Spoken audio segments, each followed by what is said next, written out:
Assalamualaikum warahmatullahi wabarakatuh. Perkenalkan nama saya Nurfawi Suda dengan akhiran NIM 045. Di sini saya akan menyampaikan ulang isi dari buku Suwono pada bab ke-7 yaitu tentang klasifikasi negara. Seperti telah dikatakan di atas pada bab 1, pokok pembicaraan dalam klasifikasi negara ini adalah masalah mengenai kemungkinan daripada bentuk negara. Artinya sesuatu yang dinamakan negara itu mempunyai kemungkinan bentuk apa saja. Jadi tegasnya tidak akan dibicarakan bentuk negara yang telah ada. Dalam beberapa hal diambil sebagai contoh untuk menjelaskan, tetapi yang pokok yang akan dibicarakan adalah kemungkinan bentuk daripada yang dibicarakan adalah ajarannya, yaitu ajaran mengenai klasifikasi bentuk-bentuk negara. Di samping hal yang telah dibicarakan di muka antara lain asal mula negara, hakikat negara, tujuan negara, legitimasi kekuasaan, maka teori tentang bentuk-bentuk negara dan bentuk-bentuk pemerintahan wajib mendapatkan perhatian seperlunya, karena hal ini adalah penting sekali menempatkan tiap-tiap gejala baru yang disebut negara yang ditemui di dalam penyelidikan selanjutnya. Maka dari itu, hal ini adalah merupakan salah satu tugas pokok daripada ilmu negara. Sejak timbulnya pemikiran tentang negara dan hukum, orang telah membicarakan kemungkinan daripada bentuk negara. Akan tetapi perlu diketahui bahwa hal ini sampai sekarang belum mendapatkan satupun pendapat dari para ahli pemikiran tersebut. Hal ini antara lain disebabkan yang pertama, negara itu sebenarnya adalah merupakan suatu proses yang setiap waktu dapat mengalami perubahan, mana adalah sesuai dengan keadaan kita. Ingat misalnya pada teori yang telah kita bicarakan antara lain teori tentang bentuk negara dari Plato, Aristoteles, dan Polybius, yang pada pokoknya menyatakan bahwa tidak ada satu bentuk negara pun yang mempunyai sifat kekal. Malahan dalam teori Polybius tadi dikatakan bahwa perubahan dari bentuk negara ini berjalan sedemikian rupa, sehingga pada akhirnya bentuk negara itu berjalan sedemikian rupa akan kembali ke bentuk yang semula. Ingat si Selus teori, maka akibatnya hingga sekarang ini pun mengadakan klasifikasi yang tetap dan bersifat umum serta yang berlaku untuk selama-lamanya adalah tidak mungkin lagi pula, karena perubahan zaman ini telah menimbulkan tipe baru dalam perubahan tentang negara dan hukum maupun dalam praktek kenegaraan. Misalnya saja dengan adanya reformasi baru yang disebut Perserikatan Bangsa, ini menimbulkan bentuk baru dalam 5 negara. Yang kedua, di dalam perkembangan pemikiran tentang negara dan hukum, perselisihan di dalam ilmu kenegaraan sering mengalami perubahan pengertian. Hal ini disebabkan karena kurang cepatnya penambahan istilah itu kalau dibandingkan dengan perubahan pengertian. Ingat saja dalam hal ini misalnya konsekuensi daripada ajaran Reuse yang telah dibicarakan pula, misalnya istilah monarki, mono artinya satu dan artien artinya pemerintahan. Maka monarki mendapatkan pengertian negara di mana pemerintahan yaitu hanya dipegang oleh satu orang tunggal, seperti dikemukakan oleh Plato, Aristoteles, dan Polybius. Tetapi kemudian pada zaman modern ini pengertian monarki ini telah mengalami penambahan, yaitu menjadi negara di mana kepala negara ditunjuk atau diangkat berdasarkan sistem atau silsilah pewaris, artinya jabatan atau kedudukan kepala negara itu dapat diwariskan. Ini dikemukakan oleh Leon Duguid, yang nantinya ajarannya akan kita bicarakan di bawah juga. Misal ajaran dari George Jelling, istilah monarki mendapatkan pengertian yang lain lagi. Yang ketiga, di dalam mengatakan klasifikasi bentuk negara, para sarjana itu mengemukakan atau mempergunakan kriteria atau dasar atau ukuran yang berbeda. Ingat bahwa yang kita bicarakan di sini adalah suatu klasifikasi, bukan pembagian. Di dalam mengklasifikasikan sesuatu itu harus mempergunakan suatu kriteria. Tanpa kriteria, hal ini tidak mungkin, lain halnya dengan satu pembagian. Yang keempat, bahkan mengenai apa yang disebut negara itu saja, para sarjana, khususnya para ahli pemikiran tentang negara dan hukum, telah memberikan pengertian yang berbeda menurut sudut pandangnya atau filsafat masing-masing, serta selalu menyesuaikan dengan keadaan dan kebutuhan zamannya. Yang kelima, sedangkan sesuatu istilah saja kadang-kadang mempunyai pengertiannya yang bermacam-macam. Misalnya istilah monarki itu kadang mempunyai pengertian monarki absolut, monarki terbatas, monarki konstitusional. Yang pertama, klasifikasi negara klasik, tradisional, monarki, aristokrasi, dan demokrasi. Telah dikatakan di atas bahwa sejak timbulnya pemikiran tentang negara dan hukum, para ahli pemikiran itu telah membicarakan kemungkinan daripada bentuk negara. Pada umumnya mereka itu mengklasifikasikan bentuk negara pada 3 golongan, dan yang dipergunakan sebagai kriteria pada umumnya dapat dikatakan sama. Hanya saja mereka itu kadang mempergunakan cara atau sistem serta istilah yang berbeda. Periksa kembali misalnya ajaran dari Plato, Aristoteles, Polybius, dan Thomas van Aquinas yang telah dibicarakan di atas. Mereka itu mengklasifikasikan negara dalam 3 bentuk, yaitu monarki, aristokrasi, dan demokrasi. Sedangkan yang dipergunakan sebagai kriteria adalah yang pertama, susunan daripada pemerintahan. Artinya kalau yang dimaksudkan adalah jumlah orang yang memegang pemerintahan, pemerintah itu dipegang atau dilaksanakan oleh satu orang atau tunggal, beberapa atau segolongan orang, atau dapat prinsip pemerintahan itu ada pada rakyat. Yang kedua, sifat dari pemerintahan, artinya pemerintahan itu ditunjuk untuk kepentingan umum. Ini yang baik atau hanya untuk kepentingan mereka yang mementingkan pemerintahan itu saja. Ini yang buruk. Jadi tegasnya di sini mereka yang memegang kekuasaan pemerintahan itu pada asasnya mengakui bahwa mereka tidak melaksanakan kekuasaannya atau tidak menjalankan pemerintahan untuk kepentingan rakyat, melainkan hanya untuk kepentingan mereka sendiri. Keadaan demikian inilah yang kemudian menimbulkan ekses dari pemerintah yang baik, yaitu secara berturut-turut. Ekses daripada monarki adalah tirani, ekses daripada aristokrasi adalah oligarki, sedangkan ekses daripada demokrasi adalah anarki. Jadi dengan demikian seolah-olah ada 6 bentuk negara, tetapi sebenarnya ada 3. Karena negara yang buruk itu sebenarnya sebenarnya tidak merupakan asas daripada negara yang baik dan hanya bersifat sementara karena telah terbukti berkali-kali bahwa dalam pemerintahan yang baik, pemerintahan kepentingan umum selalu mendapatkan perlawanan dari rakyat dan mengakibatkan perubahan sifat pemerintah seperti yang dikehendaki oleh rakyat. Entah bagaimana sifatnya, pokoknya hak rakyat itu terjamin. Yang kedua, klasifikasi negara dalam bentuk monarki dan republik. Klasifikasi negara dengan sistem seperti tersebut di atas untuk zaman modern kiranya sudah tidak mungkin dapat dipertahankan lagi. Misalnya, untuk negara Inggris, jika kalau menurut istilah Aristoteles bukanlah monarki. Sedangkan kalau menurut pengertian sekarang, negara Inggris itu disebut negara istilah monarki dan memang demikian keadaan yang sebenarnya. Demikian menurut Leon de Guitt, karena kepala negaranya diangkat berdasarkan silsilah pewaris. Juga mengenai pengertian demokrasi yang dikemukakan oleh Aristoteles tidak dapat dipertahankan pada zaman modern ini. Bukan menurut pengertian sekarang, negara demokrasi bukan negara yang jelek seperti yang digambarkan oleh Aristoteles, melainkan demokrasi itu menunjukkan adanya sistem pemerintahan rakyat yang representatif. Demikian pula mengenai pengertian daripada istilah aristokrasi dan oligarki, kiranya juga sudah tidak dapat dipertahankan lagi untuk masa sekarang karena memang sudah tidak ada lagi pemerintahnya demikian itu. Tetapi meskipun demikian, kesemuanya itu masih penting di dalam dunia ilmu pengetahuan. Maka kemudian pada zaman Renaissance, seorang sarjana ahli pemikiran besar tentang negara dan hukum Nicole Machiavel dalam bukunya yang termasyhur To Principe telah mengemukakan penjelasan negara menjadi dua bentuk, yaitu republik dan monarki. Menurut sarjana tersebut, negara itu adalah republik atau monarki. Perlu kiranya diperhatikan bahwa baru mulai saat ini perkataan negara secara lambat lalu dipergunakan secara tegas, dan dalam ajaran Nicole Machiavel tersebut negara dipergunakan dalam pengertian genus, sedangkan istilah republik dan monarki dipergunakan dalam pengertian spesies. Kemudian pada zaman modern, George Jelling dalam bukunya yang terkenal Algemeine Staatsrecht diterbitkan pada tahun 1914 juga mengemukakan penjelasan bentuk negara menjadi dua, yaitu republik dan monarki. Jelling mempergunakan istilah monarki sebagai lawan daripada organisasi negara yang disebut republik, dan sebetulnya menurut Jelling perbedaan antara monarki dan republik itu benar-benar mengenai perbedaan daripada sistem pemerintahan. Tetapi sekalipun demikian, Jelling sendiri mengartikan sebagai perbedaan daripada bentuk negara. Di dalam mengemukakan perbedaan antara monarki dan republik tadi, Jelling mempergunakan kriteria suatu pernyataan tentang bagaimana cara terbentuknya kemauan negara. Mengapa hal tersebut, yaitu cara terbentuknya kemauan negara dipergunakan oleh Jelling sebagai kriteria di dalam ajaran tentang klasifikasi negara. Karena menurut Jelling, negara itu dianggap sebagai sesuatu kesatuan yang mempunyai dasar hidup, dan dengan demikian negara itu mempunyai kehendak atau kemauan. Kemauan negara ini sifatnya adalah abstrak, sedangkan dalam bentuknya yang konkret, kemauan negara itu menjelma sebagai hukum atau undang-undang. Jadi undang-undang atau peraturan itu adalah merupakan perwujudan atau penjelmaan daripada kemauan negara. Negaralah yang memiliki kekuasaan tertinggi dan negaralah yang mempunyai wewenang membuat dan menetapkan undang-undang. Ingat, dalam hubungan ini akan teori kedaulatan negara dari Jelling. Di atas dikatakan bahwa Jelling di dalam ajarannya tentang klasifikasi negara mempergunakan kriteria bagaimana cara terbentuknya kemauan negara tersebut. Kita dapat melihat atau mempelajari cara terbentuknya serta bentuk daripada undang-undang dari negara itu, sebab sebagai cara terbentuknya undang-undang itu adalah demikian untuk cara terbentuknya kemauan negara. Menurut Jelling ada dua macam cara mengenai terbentuknya kemauan negara itu. Yang pertama, kemauan negara itu terbentuk atau tersusun dari jiwa seorang yang mempunyai wujud atau bentuk fisik. Artinya kemauan negara itu hanya dibentuk oleh satu orang tunggal, tiada orang atau badan lain yang dapat ikut campur dalam pembentukan kehendak negara itu. Dan negara mempunyai kemauan fisik itu disebut monarki. Jadi tegasnya di dalam monarki itu undang-undang negara itu hanya ditentukan atau dibuat oleh satu orang tunggal. Yang kedua, kemauan negara itu terbentuk atau tersusun dalam suatu dewan. Dewan ini adalah suatu pengertian yang adanya di dalam hukum atau sifatnya abstrak serta terbentuk yuridis. Memang sebenarnya anggota daripada dewan itu, yaitu orang masing-masing, adalah merupakan kenyataan dan mempunyai bentuk fisik, tetapi dewan itu sendiri adalah merupakan kenyataan yuridis karena dewan ini adalah merupakan konstruksi hukum. Jadi yang adanya ini justru sebagai akibat ditetapkannya oleh peraturan hukum, di mana beberapa orang merupakan suatu kesatuan dan dianggap sebagai suatu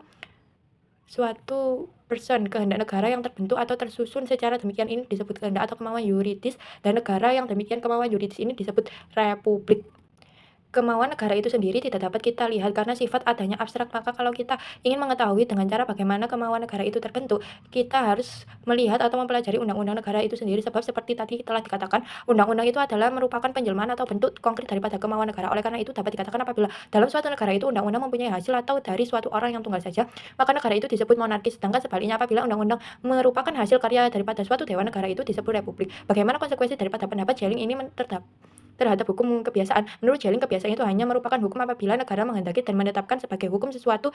Dengan sistem ajaran Jelling menggolongkan negara yang disebut wal monarki ke dalam bentuk negara monarki, yang kemudian ini disetujui pula oleh Kranebung. Tetapi sementara ini nanti lain hal, yaitu terhadap pendapat Jelling mengenai perbedaan antara monarki dengan republik. Kranebung tidak dapat menerimanya, terutama terhadap kriteria yang dipergunakan oleh Jelling. Tetapi baiknya sebelum kira membicarakan hal ini, dibicarakan terlebih dahulu yang dimaksud dengan wal monarki itu. Wal monarki itu adalah suatu negara di mana kepala negara itu dipilih atau diangkat oleh suatu organ atau badan khusus, khususnya di dalam arti bahwa male organ tersebut terbatas pada pemilihan atau pengangkatan itu saja. Jadi suatu penggandaan pemilihan atau pengangkatan kepala negara, tugas organ tersebut adalah sudah selesai, hanya istimewanya dan ini merupakan khusus pula. Organ tersebut tidak lalu dibubarkan karena organ tersebut lalu menjadi bawah daripada kepala negara yang baru saja mereka pilih atau mereka angkat jadi tadi itu. Tegasnya, kepala negara itu yaitu monarki menjadi kepala atau pemimpin daripada organ tersebut. Jadi raja atau monarki tidaklah merupakan wakil daripada para pemilih tadi. Dengan demikian kekuasaan lalu menjadi besar atau luas sekali karena tidak saja berkuasa dalam lapangan pemerintah tapi juga dalam lapangan perundang-undangan. Contoh daripada apa yang disebutkan wal monarchia itu adalah kerajaan Jerman di mana raja Romawi dipilih oleh raja-raja pemilih. Juga misalnya negara Polandia yang sebenarnya bukan monarki melainkan adalah republik aristokrat yang kepala negaranya dipilih oleh raja-raja pemilih dan bergelar raja di atas.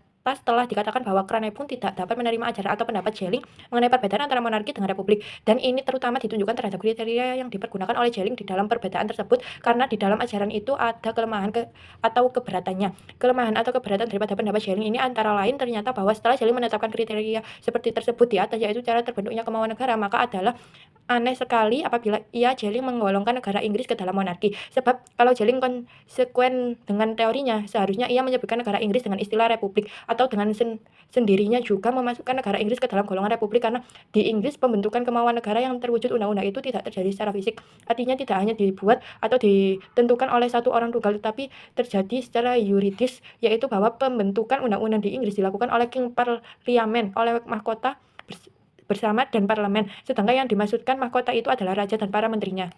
Keadaannya sama dengan yang di Inggris, antara lain adalah di negara Swedia, Norwegia, Denmark, Netherlands, dan Belgia. Terhadap negara-negara ini, Schelling seharusnya juga menyebutkan dengan istilah republik. Jadi dengan demikian terang bahwa kalau menurut teori dari Schelling, negara monarki konstitusional itu termasuk dalam spesies republik. Maka kalau begitu di Inggris artinya bahwa undang-undang itu merupakan hasil karya daripada mahkota bersama dengan parlemen. Ini berarti bahwa pembentukan kemauan negara Inggris itu tidak dilakukan oleh satu orang saja, tetapi dilakukan oleh semua dewan yang terdiri dari raja, menteri, dan parlemen. Jadi tidak secara fisik melainkan secara yuridis. Maka kalau di kriteria Schelling itu diterapkan secara konsekuen, ia harus mengatakan bahwa Inggris adalah republik. Tetapi Schelling tetap mendapatkan bahwa Inggris adalah monarki, jadi tetap mempertahankan pendapat bahwa pembentukan kemauan negara Inggris terjadi secara fisik. Sebab di Inggris itu menurut Schelling yang penting atau yang pokok itu dalam pembuatan atau penetapan suatu undang-undang adalah raja. Mengapa demikian? Betul, demikian Schelling bahwa pembuatan undang-undang di Inggris itu dilakukan oleh raja, para menteri, dan parlemen. Tetapi bagaimana titik berat dan yang memegang peranan pokok apakah adalah raja, sebab parlemen ini harus dapat berkumpul dan bersidang untuk membuat rancangan undang-undang kalau dikehendaki oleh raja, dan raja menyatakan kehendak itu dengan memanggil parlemen untuk bersidang dan membuat rancangan undang-undang yang dikehendaki oleh raja. Jadi baru akan bersidang saja parlemen. Itu harus ada panggilan raja, hak atau wewenang raja untuk memanggil parlemen supaya bersidang ini disebut Versammlungsrecht. Inilah yang merupakan titik awal atau permulaan daripada pembuatan surat undang-undang di Inggris. Sedangkan raja itu nanti juga akan mendapatkan titik akhir oleh karena setelah rancangan undang-undang itu dibuat oleh parlemen, undang-undang itu belum mempunyai kekuatan berlaku kalau raja belum memberikan royal assent atau royal proclamation, artinya undang-undang itu belum disahkan oleh raja. Inilah titik akhirnya. Jadi titik berat daripada pembuatan suatu undang-undang itu adalah pada raja. Dengan demikian, sebenarnya kekuasaan tertinggi dalam pembuatan suatu undang-undang ada pada raja. Ini berarti raja lah yang menentukan proses pembuatan suatu undang-undang, jadi juga yang menentukan pembentukan kehendak negara. Maka Inggris adalah monarki. Dengan demikian, Schelling lalu berarti membedakan antara isi atau materi undang-undang dengan perintah yang terdapat di dalam undang-undang itu. Maksud pemerintah untuk memperlakukan undang-undang karena meskipun betul itu isi atau materi undang-undang itu yang menetapkan adalah mahkota bersama dengan parlemen, tetapi perintah untuk memperlakukan undang-undang tetap ada pada tangan raja. Jadi proses pembentukan undang-undang di Inggris itu dimulai pada raja dan diakhiri oleh raja pula.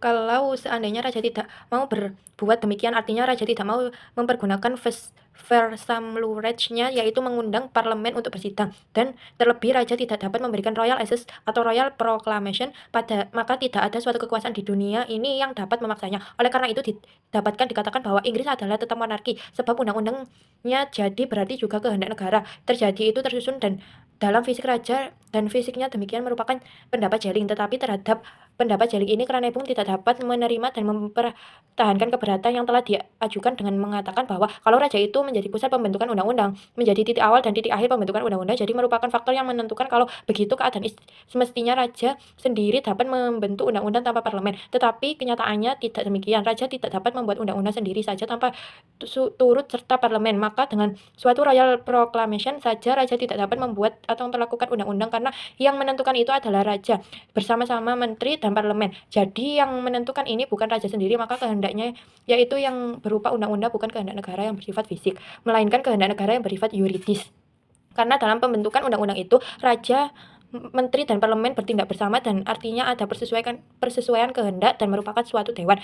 Selain daripada itu, apa yang dikemukakan oleh Jelling bahwa raja itu wewenang menolak undang-undang yang telah ditetapkan oleh parlemen, dalam arti raja tidak mau memberikan royal proclamation dan tidak ada satu kekuasaan pun di dunia ini yang dapat memaksa raja. Ini adalah tidak betul, sebab sehingga sekarang di dalam sejarah ketatanegaraan Inggris menurut convention, raja itu tidak pernah menolak suatu undang-undang yang telah ditetapkan oleh parlemen. Dengan demikian, ajaran Jelling tersebut bertentangan dengan kenyataan bersejarah. Memang demikian keadaannya, bahwa pendapat Jelling itu sangat bertentangan dengan keadaan yang senyatanya, karena kenyataan jauh sekali berbeda dengan apa yang dikatakan oleh Jelling. Apabila kriteria itu diterapkan secara konsekuen, misalnya saja mengenai gambaran pembentukan undang-undang seperti yang dilukiskan Jelling di Inggris, itu dapat terjadi pula di negara Indonesia, yaitu pemerintahan Presiden menyampaikan rancangan undang-undang kepada Dewan Perwakilan Rakyat. Setelah rancangan undang-undang tersebut disetujui oleh Dewan Perwakilan Rakyat, kemudian disahkan oleh Presiden serta diundangkan. Baru dengan demikian undang-undang tersebut mempunyai kekuasaan berlaku. Jadi kalau di Inggris itu diperlukan adanya Royal Assent atau Royal Proclamation raja, sedangkan kalau di negara kita itu diperlukan adanya pengesahan dari kepala negara. Dengan demikian apakah negara kita itu berbentuk monarki? Jadi terang untuk keadaan sekarang, kriteria yang diajukan oleh Jelling itu sudah tidak dapat dipertahankan lagi. Hal ini demikian antara lain juga disebabkan karena adanya pergeseran atau penambahan daripada pengertian monarki dari pengertian yang semula pengertian monarki itu menunjukkan kepada suatu negara itu di mana kekuasaan pemerintah di dalam negara itu hanya dipegang oleh satu orang saja, entah apa sebutannya, entah kepala negara ini menggunakan sebutan raja atau pangeran, ini adalah tindakan menentukan. Tetapi pengertian monarki itu untuk zaman modern menunjukkan adanya lembaga kenegaraan yang khusus. Kedudukannya yaitu lembaga kenegaraan yang disebut kepala negara yang mempunyai kedudukan khusus berbeda dengan kedudukan kepala negara yang lain. Khususnya itu adalah bahwa lembaga ini sebagai kedudukan dapat diwariskan. Jadi tegasnya kepada kepala negara dari negara yang berbentuk monarki itu mendapatkan kedudukan karena pewarisan, maka yang lebih sesuai dengan keadaan sekarang untuk membedakan monarki dengan republik apabila kita menggunakan kriteria yang dikemukakan oleh Leon Deguetz. Leon Deguetz dalam mengatakan perbedaan atau penjenisan antara bentuk negara monarki dengan republik, kriteria yang dipergunakan adalah cara atau sistem yang menunjukkan atau pengangkatan kepala negara. Pengertian daripada penunjukan atau pengangkatan ini adalah luas sekali karena hal ini dapat berarti pemilihan, pewarisan, perampasan, dan sebagainya. Berdasarkan kriteria tersebut di atas, maka menurut Leon Deguetz, negara itu disebut monarki apabila kepala negaranya ditunjuk atau diangkat berdasarkan sistem pewarisan. Tegasnya kepala negara itu mendapatkan kedudukan karena warisan dari kepala negara yang langsung mendahulunya. Lalu di sini ada suatu lembaga negara yaitu kedudukan kepala negara yang dapat diwariskan. Tentang siapa yang berwenang pendapat warisan itu sudah barang tentu negara itu sendiri yang mengaturnya. Karena tentu dalam banyak hal ada atribut yang harus dipenuhi. Sedangkan suatu negara itu disebut republik apabila kepala negara itu ditunjuk atau diangkat tidak berdasarkan sistem pewarisan. Jadi misalnya dapat dengan cara pemilihan, perampasan, penunjukan, dan sebagainya. Kalau kita dibandingkan antara teori dari Jelling dengan teori dari Leon Deguetz, maka untuk keadaan sekarang teori Leon Deguetz itu yang lebih sesuai dengan keadaannya sebenarnya, walaupun harus diakui pula bahwa dalam kenyataan yang terjadi itu tidak semudah sebagaimana digambarkan oleh Leon Deguetz seperti tersebut di atas, karena kenyataan banyak hal yang merupakan postulates pertambahan atau atribut dari seorang kepala negara dari negara yang sifatnya monarki itu. Tegasnya seorang itu dapat menjadi kepala negara tidak saja karena dia itu mendapatkan kedudukan karena pewarisan, tetapi di samping itu masih ada beberapa syarat yang itu sudah menjadi suatu convention yang semuanya itu harus dipenuhi di dalam suatu negara monarki. Tetapi bagaimana juga kiranya ajaran dari Leon Deguetz ini khususnya mengenai kriterianya dapat dipergunakan dalam dasar perbedaan antara monarki dan republik. Perlu juga diperhatikan di sini bahwa Leon Deguetz dalam uraiannya itu mempergunakan istilah bentuk pemerintahan from the government. Jadi bukunya dipergunakan istilah bentuk negara from the states. Dengan demikian, beliau mempergunakan istilah monarki dan republik itu dalam artian pemerintahan monarki dan pemerintahan republik. Jadi menurut Leon Deguetz, monarki dan republik itu bukan bentuk negara, melainkan itu adalah bentuk pemerintah sedangkan dalam umumnya. Demikian pula menurut ajaran Jelling, yang dimaksudkan dengan bentuk negara itu adalah monarki dan republik. Kalau yang dimaksudkan dengan bentuk pemerintahan itu adalah mengenai sistem hukum yang lebih lanjut yang didapatkan baik di dalam negara monarki maupun di dalam negara republik. Misalnya bentuk pemerintahan dari negara republik itu adalah yang pertama republik dengan sistem pemerintahan rakyat secara langsung atau dengan sistem referendum.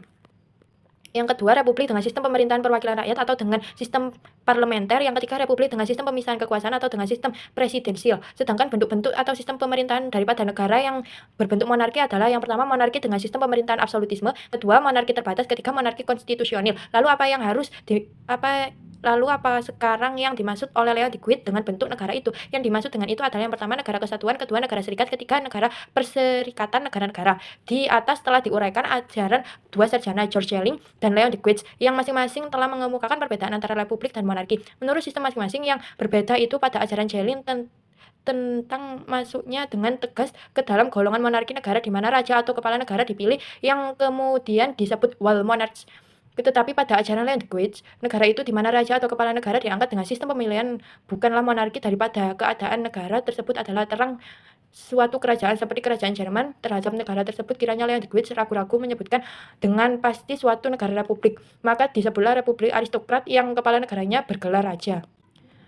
Tetapi bagaimana juga kiranya untuk keadaan pada zaman modern, ajaran Landgrave lah yang agak sesuai dengan mendekati keadaan yang saat ini. Namun demikian kita janganlah terlalu berpedoman pada sistem klasifikasi tersebut secara fundamental untuk setiap zaman dan dalam setiap perkembangan sebab kita harus selalu memperhatikan adanya perubahan yang selalu terjadi seperti pada sistem alat yang selalu mengalami perubahan fungsi. Maksudnya kepala negara misalnya itu tugasnya yang berfungsi dari zaman ke zaman telah mengalami perubahan besar. Yang ketiga, authoritarian Fußrechtsstaat. Di samping penjenisan negara dalam dua bentuk, yaitu republik dan monarki, seperti yang diajukan oleh George Schelling dan Leon Dewey tersebut di atas. Prof. Ono Koelreuter yang sifat ajarannya adalah berdasarkan nasional sosialisme menyebutkan adanya spesies atau jenis ketika yaitu yang disebut negara autokrasi terpimpin atau authoritarian first restart atau autoriter der Leidenstaat.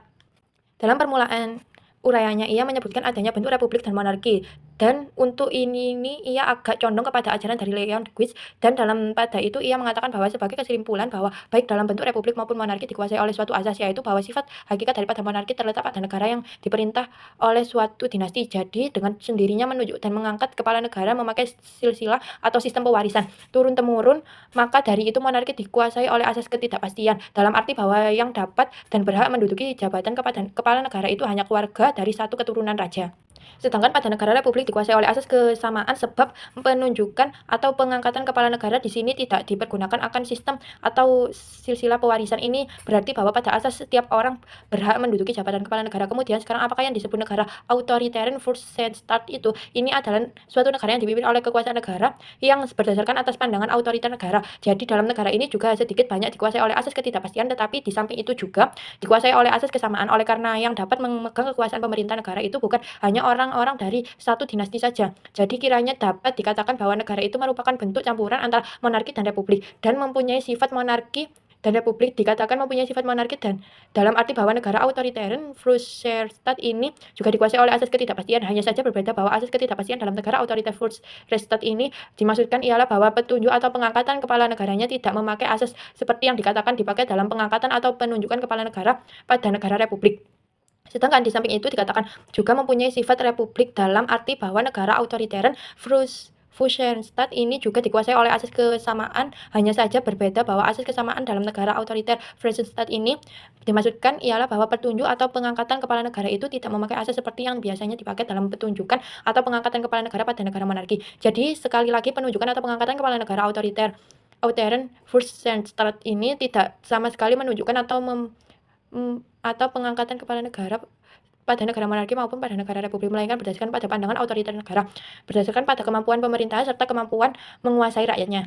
Dengan demikian, maka dalam negara otoriter Freistaat ini perbedaan antara bentuk monarki dan bentuk republik itu mempunyai arti yang pokok.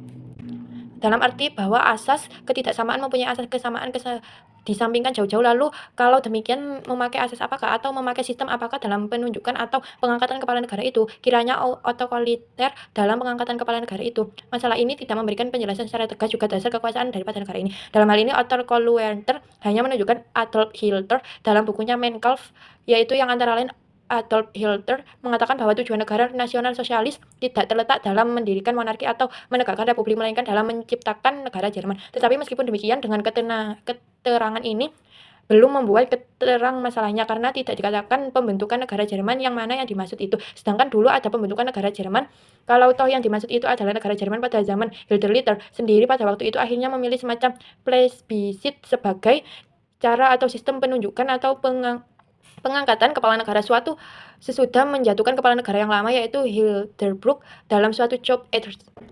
Yang keempat, klasifikasi negara menurut Prof. Mr. R. Kranebung, Teori Perkelompokan. Prof. Mr. Kranebung dengan bukunya yang termasyhur yaitu Allgemeine Stellar yang diterbitkan tahun 1937 dapat dikatakan bahwa ia menganut aliran historis sosiologis dalam arti bahwa beliau mendasarkan teori atas dasar bagaimana sejarah pertumbuhan masyarakat itu, yaitu yang semula hidup dengan bebas tanpa terikat oleh suatu aliran apapun, menjadi suatu negara di mana berlaku beraneka peraturan hukum yang mempunyai sifat mengikat serta adanya sanksi apabila peraturan hukum itu tidak ditaati. Yang kesemuanya itu akibatnya adalah pembatasan kebebasan antara warga negara, sedangkan kebebasan adalah merupakan suatu hal yang mempunyai nilai pokok antar dalam suatu negara. Seperti telah dikatakan bahwa menurut Kranebung, negara itu pada hakikatnya adalah suatu organisasi kekuasaan yang diciptakan oleh sekelompok manusia yang disebut bangsa dengan tujuan untuk menyelenggarakan gerakan kepentingan negara bersama. Maka di sini yang primer adalah kelompok manusia, sedangkan organisasinya yaitu negara bersifat sekunder. Dengan demikian Kranebung menolak hipotesa yang dikemukakan oleh teori hukum alam, dan dengan pendapatnya ini Kranebung yang memulai penyelidikan atas kenyataan bahwa manusia itu hidup dalam berbagai jenis kelompok atau golongan atau kolektivitas. Dalam hal ini pernyataan adalah bagaimana kelompok atau golongan ini dapat dimasukkan dalam suatu sistem, kemudian menyusun pernyataan kelompok yang manakah yang menciptakan organisasi atau negara itu. Maka baiklah teori kelompok ini kita bicarakan terlebih dahulu dalam membicarakan kelompok manusia ini, atau tegasnya dalam membicarakan jenis atau klasifikasi kelompok manusia ini. Kranebung mempergunakan dua macam kriteria yang bersama. Yang pertama sifatnya kesetempatan, artinya kelompok manusia itu mempunyai sifat setempat atau tidak setempat. Yang kedua sifat keteraturan, artinya kelompok manusia itu sifatnya teratur ataukah tidak teratur. Dengan demikian dua macam kriteria tersebut di atas Kranebung mengklasifikasikan kelompok manusia menjadi 4 jenis kelompok, yaitu yang pertama kelompok manusia yang sifatnya setempat tetapi tidak teratur. Kelompok ini misalnya kelompok orang-orang yang berkerumun atau kumpulan pada suatu tempat untuk melihat atau menyaksikan suatu kejadian kecelakaan misalnya yang terjadi di dalam. Secara tiba-tiba orang tersebut berkumpul pada suatu tempat tadi tidak mempunyai kepentingan yang sama, karena di antara orang tadi ada yang hanya mau melihat saja, tetapi ada pula yang akan memberikan pertolongan. Ada pula yang datang ke tempat itu dengan tujuan mendapatkan keterangan seperlunya, atau ada pula yang datang ke tempat itu dengan mempergunakan kesempatan atau mendapatkan keuntungan pribadi dan sebagainya. Pokok orang-orang yang berkumpul dalam kelompok itu tidak mempunyai tujuan yang sama. Pula sifat daripada kelompok itu adalah insidentil, serta orang yang berkelompok itu saling tidak mengenal, artinya dalam tidak ada hubungan atau sifat tidak teratur. Ciri dari keistimewaan atau khusus dalam kelompok ini adalah sifatnya sangat sugestif, mudah dipengaruhi dan mudah menimbulkan ekses atau perbuatan yang menimbulkan akibat kurang baik, karena kesadaran mereka telah menjadi sempit sehingga perubahan atau berganti menjadi suatu emosi sebagai akibat daripada banyaknya kesan pendengar serta pengalihan mereka. Contoh untuk ini adalah Kranebung dikemukakan masa Crown Lafleur. Yang kedua, kelompok manusia yang sifatnya setempat dan teratur.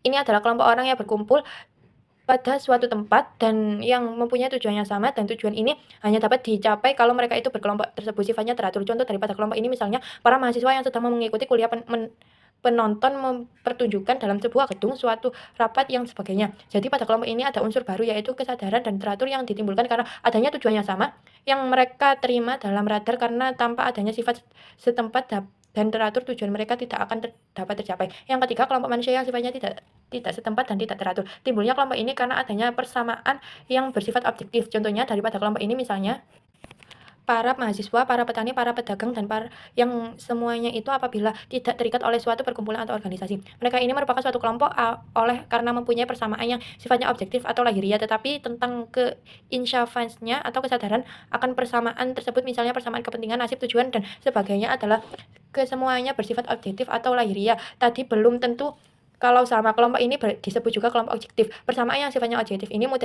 menimbulkan adanya suasana golongan, kerjasama golongan, kepentingan golongan, dan sebagainya. Yang semuanya itu sifatnya golongan, serta mereka itu mempunyai kepentingan bersama yang amat kuat dirasakan. Misalnya kalau mereka melihat adanya bahaya yang mengancam salah satu anggota mereka, terlebih bahaya itu mengancam mereka bersama atau kelompok mereka. Mereka itu tentu segera mengambil tindakan bersama dengan keselamatan golongan atau pengelompokan mereka. Yang keempat, pengelompokan manusia atau sifat tidak setempat tetapi teratur. Kelompok ini adalah merupakan kelompok yang tertinggi dan disebut juga kelompok subjektif karena mereka sudah mempunyai keinisiatifan atau kesadaran akan kelompoknya. Yang merupakan faktor pokok daripada kelompok ini adalah kelompoknya itu sendiri, yang karena adanya kepentingan bersama timbul suatu kehendak bersama untuk mengadakan tata tertib yang mengatur kelompok itu sendiri untuk tercapai serta terlaksananya tujuan kelompok itu. Ini menurut Kranebung antara lain terbukti dalam nama yang dipakai dalam penyebutan organisasi internasional, misalnya Perserikatan Bangsa juga termasuk kelompok ini, misalnya keluarga atau famili, perkumpulan para partai politik yang diorganisir negara, perserikatan negara, dan negara serikat. Kelompok yang ketiga tadi erat hubungannya dengan kelompok yang keempat. Dalam arti bahwa kelompok objektif itu pada suatu saat dapat berubah menjadi kelompok subjektif. Kelompok objektif itu bila akan berubah menjadi kelompok subjektif selain dibutuhkan suatu unsur baru, yaitu harus ada kesadaran dari kelompoknya. Tugasnya adalah pertama, tugas ini mengatur kelompoknya untuk dengan mengadakan peraturan. Ini disebabkan karena orang ingin memperoleh kepastian tentang sikap, tingkah laku, dan perbuatan yang harus diambil dan dilakukan di dalam pergaulan dengan orang lain demi untuk ditemukan di dalam peraturan yang akan dan harus dibuat.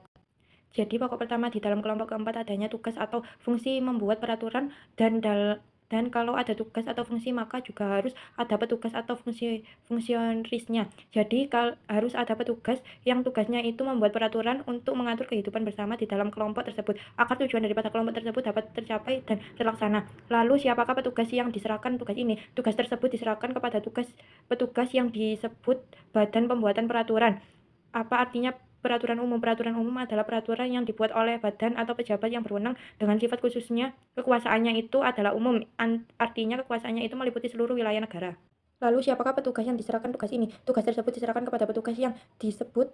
Kalau sudah ada peraturannya, tentu ada maksud supaya peraturan-peraturan tersebut dilaksanakan dan untuk ini harus ada petugasnya. Jadi pokok kedua, di dalam kelompok keempat ini ada tugas untuk melaksanakan peraturan, dan tugas ini diserahkan kepada suatu badan yang disebut pemerintahan atau badan eksekutif. Kemudian meskipun segala sesuatu di dalam kelompok itu sudah diatur, tetapi mungkin masih ada perbuatan yang menyimpang atau melanggar peraturan tersebut, dan ini harus dibentuk. Jadi harus ada sifat pengawasan terhadap pelaksanaan daripada peraturan tersebut. Dengan demikian pokok ketiga di dalam pokok kelompok keempat tersebut ialah adanya tugas mengawasi pelaksanaan daripada peraturan tersebut. Ini adalah tugas pengawasan atau pengadilan atau yudikatif, dan untuk tugas ini harus ada petugas. Petugas adalah badan pengadilan atau badan yudikatif. Petugas tersebut di atas merupakan alat perlengkapan negara atau organ negara, sedangkan tugas itu tadi namanya fungsi negara atau kekuasaan negara. Dan selanjutnya menurut Kranebung bahwa menurut sejarah baik tidaknya suatu negara itu sebetulnya tergantung daripada hubungan antara fungsi atau kekuasaan negara itu dengan organnya, dan hubungan antara organ itu satu sama lain. Dalam hubungan ini maka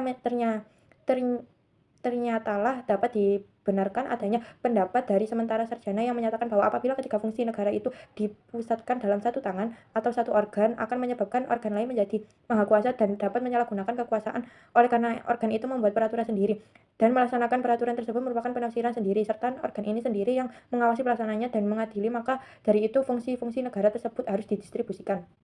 Maka menurut kesimpulannya ialah bahwa sifat hakikat negara itu tergantung pada problem atau masalah bagaimana sifat hubungan antara fungsi negara itu dengan organ-organnya, serta sifat hubungan antara masing-masing organ itu satu sama lain. Dengan demikian, Kranebung mengadakan klasifikasi negara berdasarkan kriterianya. Yang pertama, sifat hubungan antara fungsi dengan organ yang ada di dalam negara itu. Hal ini dimaksudkan adalah apabila fungsi negara itu hanya dipuaskan pada satu organ atau dipisahkan dan kemudian didistribusikan kepada beberapa negara. Yang kedua, sifat daripada organ negara itu sendiri. Ini maksudnya kalau fungsi negara itu dipusatkan pada satu organ, serta bagaimana sifat hubungan antara organ itu satu sama lain. Ini kalau fungsi negara itu dipisahkan dan masing-masing itu diserahkan kepada satu organ. Dengan demikian, kriteria ini negara dapat diklasifikasikan sebagai berikut. Yang pertama, negara di mana suatu fungsi atau kekuasaan negara itu dipusatkan pada satu organ negara. Yang demikian ini adalah negara yang melaksanakan sistem absolut. Kemudian organ itu sendiri bagaimanakah sifatnya? Maksudnya organ negara itu yaitu organ negara yang tertinggi dipegang atau dilaksanakan oleh beberapa orang. Ini ada tiga kemungkinan, yaitu yang pertama, organ itu dapat bersifat tunggal, artinya organ yang tertinggi serta kekuasaan negara yang tertinggi di dalam negara itu hanya dipergunakan atau dilaksanakan oleh satu orang tunggal. Negara itu disebut monarki. Yang kedua, organ ini dapat bersifat beberapa orang, artinya organ tertinggi serta kekuasaan negara yang tertinggi di dalam negara itu dipegang atau dilaksanakan oleh beberapa organ negara itu disebut aristokrasi atau oligarki. Yang ketiga, organ itu dapat bersifat jamak, artinya organ itu pada prinsipnya dipegang atau dilaksanakan oleh seluruh rakyat negara. Ini disebut demokrasi. Dengan demikian, maka kalau sistemnya ini yaitu sistem absolutisme digabungkan atau dikombinasikan dengan sistem daripada organ, maka akan didapatkan monarki absolutisme, yaitu negara yang mana fungsi atau kekuasaan negara itu dipusatkan pada satu organ, sedangkan organ itu sendiri hanya dipegang oleh satu orang tunggal saja.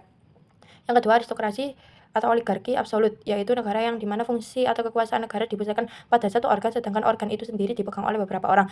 Selanjutnya, demokrasi absolut, yaitu negara yang dimana fungsi atau kekuasaan negara itu dipusatkan pada satu organ, sedangkan organ itu sendiri pada prinsipnya dipegang oleh seluruh rakyat. Negara ini juga disebut demokrasi murni. Yang kedua, negara di mana fungsi atau kekuasaan negara itu dipisahkan. Pemisahan kekuasaan ini biasanya yang dianut adalah ajaran daripada Montesquieu. Kemudian masing kekuasaan ini diserahkan atau didistribusikan kepada organ, sedangkan dalam hal ini yang penting atau yang menentukan adanya bagaimana sifat hubungan organ itu adalah satu sama lain, khususnya sifat hubungan antara organ perundangan dengan organ pelaksanaan, hubungan antara organ perundangan dengan organ pelaksanaan yaitu pemerintah, sifat hubungan antara badan legislatif dengan badan eksekutif oleh karena tergantungnya daripada milah sifat atau sistem pemerintahnya, sedangkan sistem daripada pemerintah inilah yang selanjutnya akan menentukan bentuk daripada negara. Dimaksudkan selanjutnya akan menentukan bentuk daripada negara dengan sifat daripada hubungan antara organ tersebut ialah apakah organ tersebut satu sama lain dapat saling mempengaruhi ataukah organ tersebut satu sama lain dapat saling mempengaruhi atau tidak. Berdasarkan hal tersebut, di atas negara yang melaksanakan sistem pemisahan kekuasaan itu dapat diklasifikasikan menjadi tiga, yaitu yang pertama, negara yang melaksanakan sistem pemisahan kekuasaan secara tegas atau secara sempurna, artinya masing-masing organ tersebut tidak dapat saling mempengaruhi, khususnya antara badan legislatif dengan badan eksekutif. Sebagai contoh misalnya Amerika Serikat, di sini kekuasaan perundang-undangan ada pada Kongres, sedangkan kekuasaan pelaksana dan pemerintahan ada pada presiden. Dan di dalam konstitusinya dinyatakan dengan tegas pemisahan antara kedua kekuasaan tersebut yang satu sama lain tidak dapat mempengaruhi negara, disebut negara dengan sistem pemerintahan presidensil. Yang kedua, negara yang melaksanakan sistem pemisahan kekuasaan dan masing-masing organ pemegang kekuasaan tersebut, khususnya antara badan legislatif dengan badan eksekutif, dapat saling mempengaruhi atau saling berhubungan. Sifat hubungan antara kedua badan atau organ ini adalah sifatnya politis. Yang dimaksud kalau kebijakan badan yang satu tidak mendapatkan persetujuan dari badan yang lain, badan tersebut dapat dibubarkan. Negara ini disebut negara dengan sistem parlementer. Yang ketiga, negara yang melaksanakan sistem pemisahan kekuasaan, tetapi pada prinsipnya badan eksekutif ini hanya bersifat sebagai badan pelaksanaan atau badan pekerja saja daripada apa yang telah diputuskan oleh badan legislatif, dan disertai dengan pengawasan atau kontrol serta langsung dari rakyat, yaitu dengan sistem referendum. Negara ini disebut negara dengan sistem referendum. Uraian terlebih lanjut pada sistem pemerintahan tersebut akan dibicarakan nanti dalam pembicaraan demokrasi modern. Yang kedua, kriteria kedua yang dipergunakan atau dikemukakan oleh Kranebun di dalam pengklasifikasian bentuk negara ialah berdasarkan perkembangan sejarah dan penjenisan negara modern yang timbul sebagai hasil atau akibat daripada perkembangan politik zaman modern. Berdasarkan negara dapat diklasifikasikan menjadi dua, yaitu yang pertama, negara dalam bentuk historis. Ini misalnya federasi negara dari zaman kuno, sistem provinsi Romawi, negara dengan sistem feodal. Yang kedua, negara dalam bentuk modern atau zaman modern, yang perserikatan negara atau Staatsbund, negara serikat atau Bundesstaat, negara kesatuan atau negara unitaris, negara kesemakmuran bangsa Inggris atau British Commonwealth of Nations. Terhadap klasifikasi negara dari Kranebun tersebut dapat dikatakan bahwa ajaran dari Aristoteles tentang bentuk negara sangat besar pengaruhnya. Demikian pula ajaran tentang pemisahan kekuasaan dari Montesquieu. Sedangkan terhadap penjenisan negara yang berdasarkan perkembangan sejarah dapat dikatakan tidak berdasarkan ilmu pengetahuan serta tidak bersifat sistematis.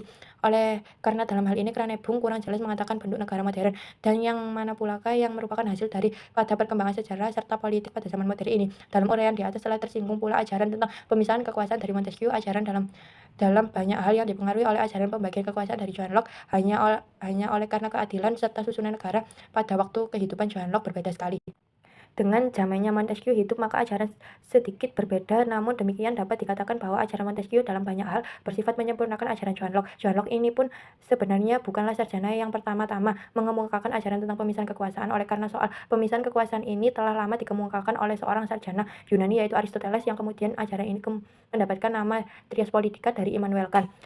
Yang kelima, klasifikasi negara menurut Hans Kelsen. Seperti telah diketahui, Hans Kelsen adalah penganut ajaran positivisme. Ia menulis ajaran dalam buku Der Soziologische und der Juristische Staatsbegriff. Dalam ajarannya tentang klasifikasi negara, Hans Kelsen antara lain mengatakan bahwa kalau akan mengklasifikasikan negara berdasar terlebih dahulu harus mendapatkan apakah cara yang akan dipergunakan sebagai kriteria ini merupakan pendapat Hans Kelsen seharusnya sesuai dengan hakikat negara atau bahkan tidak boleh terlepas dari hakikat negara, sebab inilah pokok.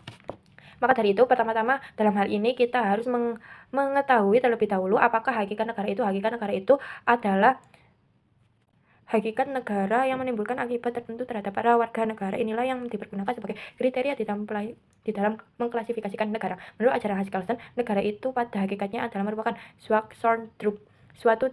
suatu tertib hukum atau tertib masyarakat yang mempunyai sifat memaksa, yang menimbulkan hak pemerintahan dan kewajiban tunduk. Oleh karena tertib hukum maka menjelma dalam bentuk peraturan hukum, dan peraturan hukum ini mengandung sanksi. Artinya kalau peraturan hukum ini tidak ditaati dapat menimbulkan akibat hukum tentu terhadap siapa yang tidak mentaati atau melanggar hukum tadi, dan bahkan berlaku peraturan hukum ini dapat dipaksakan. Karena peraturan hukum itu tadi sifatnya memaksa, maka dengan sendirinya lain mengurangi atau membatasi kebebasan daripada para warga negara. Jadi hal ini lalu akan ada pembatasan terhadap kebebasan warga negara, padahal kebebasan warga negara itu menurut Hal-Kessel merupakan nilai yang fundamental atau pokok di dalam suatu negara. Sekarang misalnya bagaimana sifat derajat pembatasan kebebasan warga negara itu, maksudnya apakah derajat pembatasan kebebasan warga negara itu luas sekali atau sempit sekali? Dengan kata lain, derajat pembatasan kebebasan warga negara itu sifatnya maksimum atau bersifat minimum. Artinya kalau derajat pembatasan kebebasan warga negara itu sifatnya maksimum, maka akibatnya kebebasan warga negara adalah bersifat minimum. Dan sebaliknya, apabila derajat pembatasan kebebasan warga negara itu sifatnya minimum, maka akibatnya kebebasan warga negaranya akan bersifat maksimum.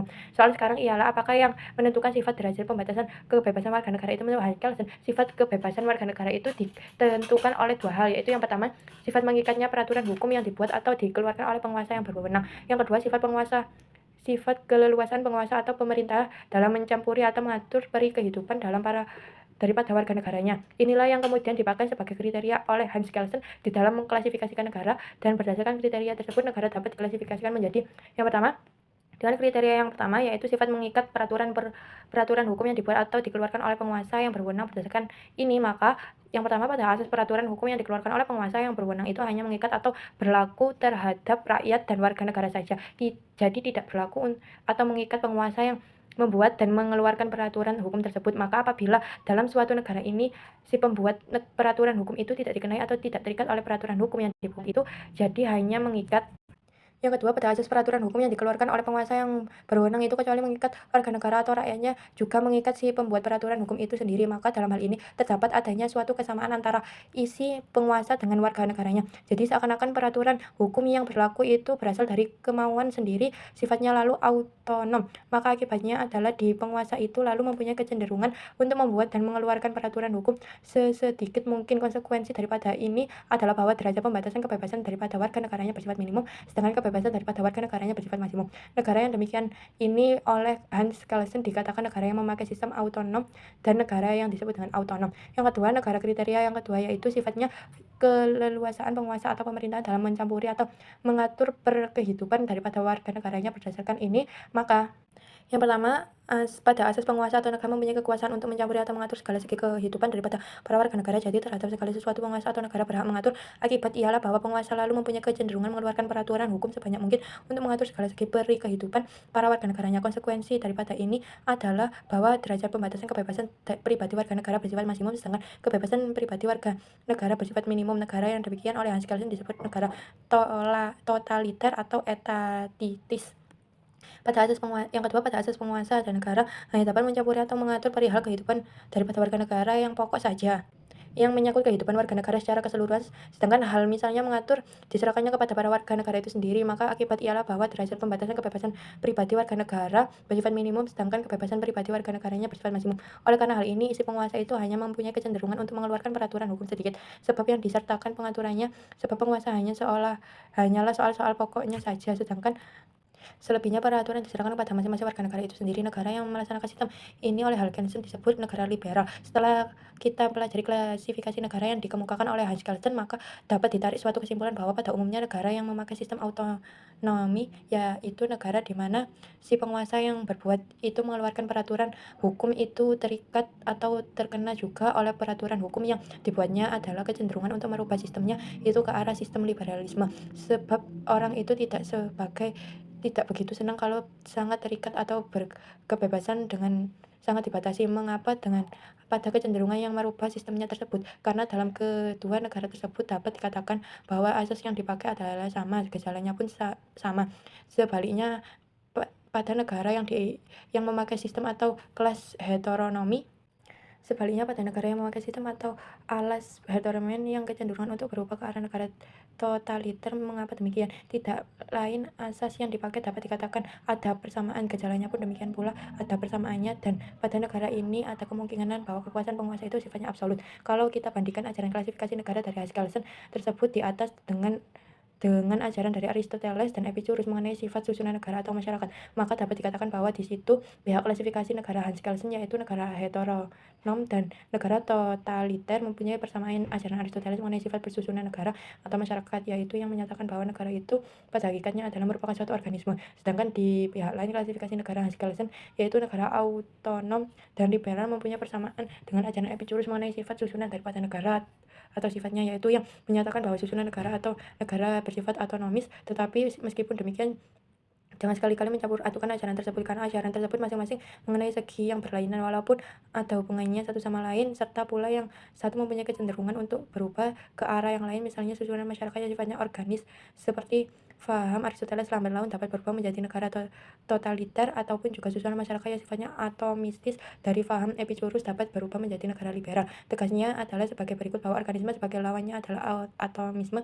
Itu adalah suatu faham atau ajaran mengenai masalah atau susunan masyarakat atau negara, yaitu pandangan bagaimana masyarakat atau negara itu tersusun. Jadi pokoknya mengenai sifat susunan masyarakat atau negara. Sedangkan totaliterisme dan liberalisme itu adalah paham atau ajaran masalah bagaimana sifat kebebasan penguasa dalam mencampuri segi kehidupan warga negara atau masyarakat. Ada paham lain yang hampir sama dengan hal tersebut di atas, terutama sebagai istilah yang dipergunakan dalam klasifikasi negara Haskellsen, yaitu paham individualisme dan paham kolektivisme. Tetapi ini sebetulnya mengenai masalah yang lain lagi, yaitu bahwa individualisme dan kolektivisme ini adalah paham atau ajaran mengenai pengutamaan kepentingan. Jelasnya individualisme itu adalah paham atau ajaran yang sifatnya mengutamakan kepentingan individu.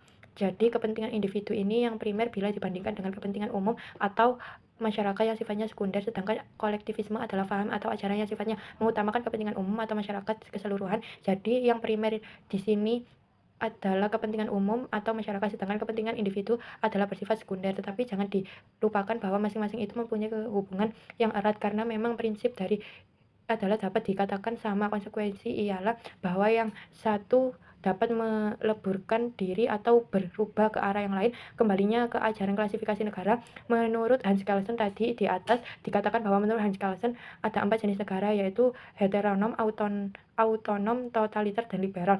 Ini secara teoritis dapat disusun suatu sistem kombinasi. Yang pertama, negara yang memakai sistem kombinasi autonomi liberal atau negara yang memakai sistem kombinasi autonomi totaliter. Yang kedua, negara yang memakai sistem kombinasi heteronomi liberal atau negara yang memakai sistem kombinasi heteronomi totaliter. Tetapi meskipun kombinasi ini dalam hal tertentu adalah kurang tepat juga, karena kadang mengalami kesukaran ialah apabila pada negara tersebut asas yang dianutnya adalah berlawanan. Sebagai contoh, misalnya negara yang memakai sistem kombinasi autonomi totaliter ini praktis tidak mungkin, karena di sini terdapat adanya dua asas atau gejala berlawanan, yaitu asas atau gejala terdapat pada sistem autonomi atau kebebasan, sedangkan asasi dan gejala pada sistem totaliter adalah pembatasan kebebasan sekeras-kerasnya. Pula pada negara yang memakai sistem kombinasi heteronom liberal ini tidak mungkin, karena asas atau gejala juga berlawanan, yaitu asas atau gejala atau sistem heteronomi adalah membatasi kebebasan pribadi warga negara sekeras mungkin, sedangkan asas atau gejala pada sistem liberalisasi adalah memberikan kebebasan seluas mungkin kepada warga negaranya.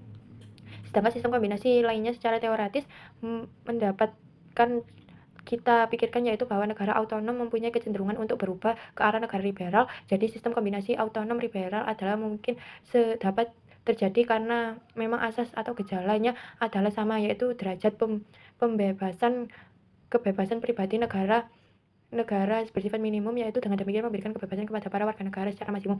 Atau mungkin juga dapat terjadi sistem kombinasi antara sistem heteronom dengan sistem totaliter, karena yang kedua sistem ini gejalanya adalah sama, ialah bahwa derajat pembatasan kebebasan pribadi warga negara bersifat maksimum. Jadi dengan demikian hanya memberikan kebebasan kepada para warga negara secara minimum. Bahkan dari negara yang satu ada kecenderungan untuk berubah ke negara yang lain. Yang keenam, klasifikasi negara menurut R.M. Machiver. R.M. Machiver adalah seorang sarjana Amerika dalam ilmu kenegaraan. Ia menulis ajaran dalam bukunya The Web of Government dan dalam bukunya yang lain The Modern Stage. Dalam bukunya yang disebutkan pertama, Machiver antara lain tentang terjadinya negara. Ia mengatakan bahwa negara itu terjadi dari pertumbuhan suatu keluarga atau famili. Bagaimanakah pertumbuhan keluarga itu sehingga menjadi negara? Pertumbuhan atau perkembangan ini secara bertingkat melalui beberapa fase. Tingkatan atau fase pertama adalah keluarga atau famili tersebut, yang keluarga tersebut meskipun sifatnya masih sangat sederhana, namun telah ada kebiasaan mores atau custom, serta ada pula kekuasaan authority yang tidak dapat terlepas dari kebiasaan-kebiasaan tersebut dalam keluarga tersebut. Ada pula kepala keluarganya yang biasanya disebut patres familias atau patriarch.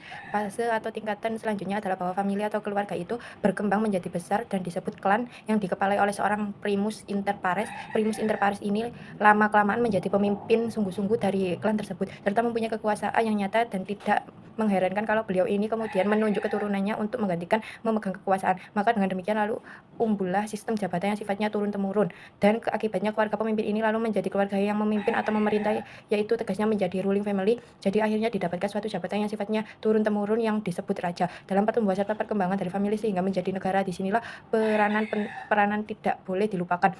Karena memang dengan jalannya peperanganlah keluarga itu menjadi bertambah besar. Tapi tentunya di samping itu juga ada cara lain, misalnya karena ekspansi, karena adanya perkawinan dari seorang anggota keluarga yang satu dengan seorang anggota keluarga yang lain, dan kemudian kedua keluarga itu bergabung. Dalam urayanya itu, Maciver baru menyebutkan hasil perkembangan keluarga tersebut sebagai suatu negara setelah mencapai territorial stage, dan ini baru terjadi setelah melewati zaman feodalisme. Sedangkan perkembangan antara family sampai pada feodalisme ini Maciver tidak menyebutkan nama-namanya. Sebelum menguraikan tentang teori terjadinya negara ini, Maciver telah terlebih dahulu mengemukakan pendapatnya tentang perbedaan antara pemerintah Goneven dengan negara stage. Menurut beliau, perbedaannya adalah bahwa negara itu adalah organisasi, sedangkan pemerintahan adalah organ yang menjalankan administrasi daripada organisasi tersebut.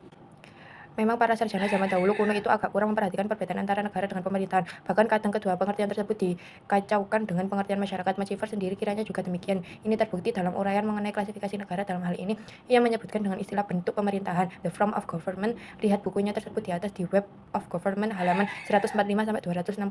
Tetapi hal ini kiranya juga telah disadari oleh Maciver karena beliau juga menyinggung pendapat yang mengatakan bahwa sebenarnya yang membedakan bentuk negara yang satu dengan bentuk negara yang lain adalah bentuk atau sistem pemerintahannya. Maka sebenarnya uraian tentang bentuk pemerintahan adalah sama saja dengan uraian tentang bentuk negara. Hanya saja titik beratnya yang berlainan kalau kita membicarakan tentang bentuk-bentuk pemerintahan.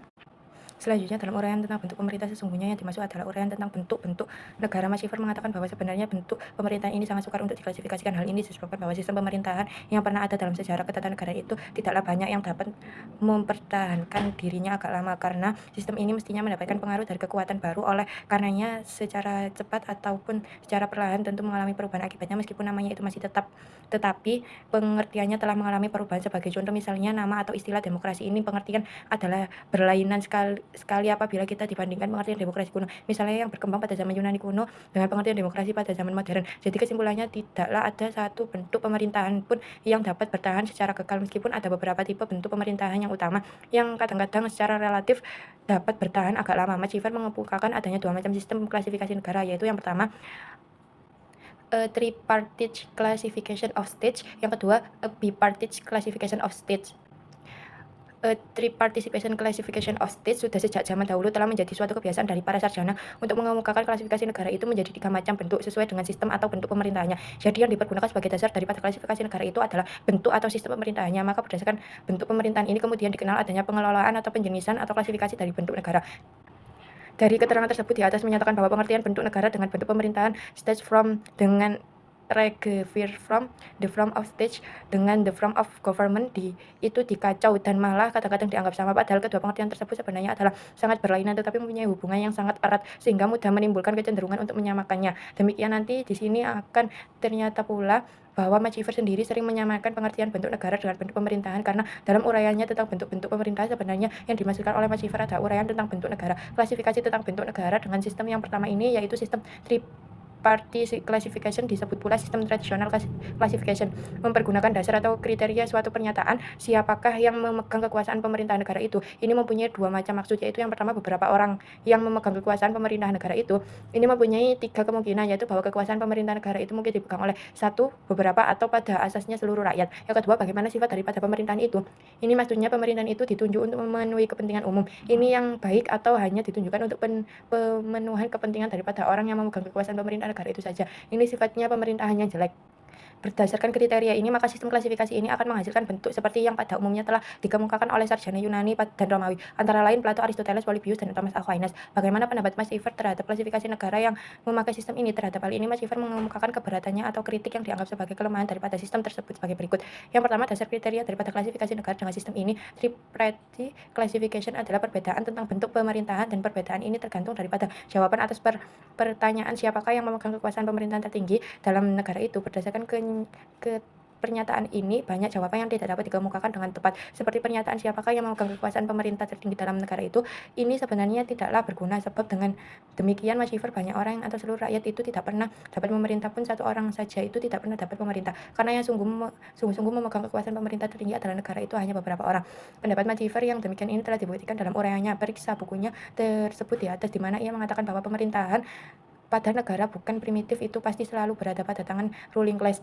Kelas atau golongan yang memerintah jadi government atau pemerintah itu sesungguhnya adalah class government. Yang kedua, klasifikasi negara dengan sistem tersebut dapat dikatakan tidak tepat karena misalnya pertanyaan tersebut dapat dijawab seperti pertanyaan beberapa orang yang memegang kekuasaan tertinggi pemerintah negara itu. Dijawab dengan jawaban bahwa kekuasaan tertinggi pemerintah negara itu hanya dipegang oleh satu orang saja.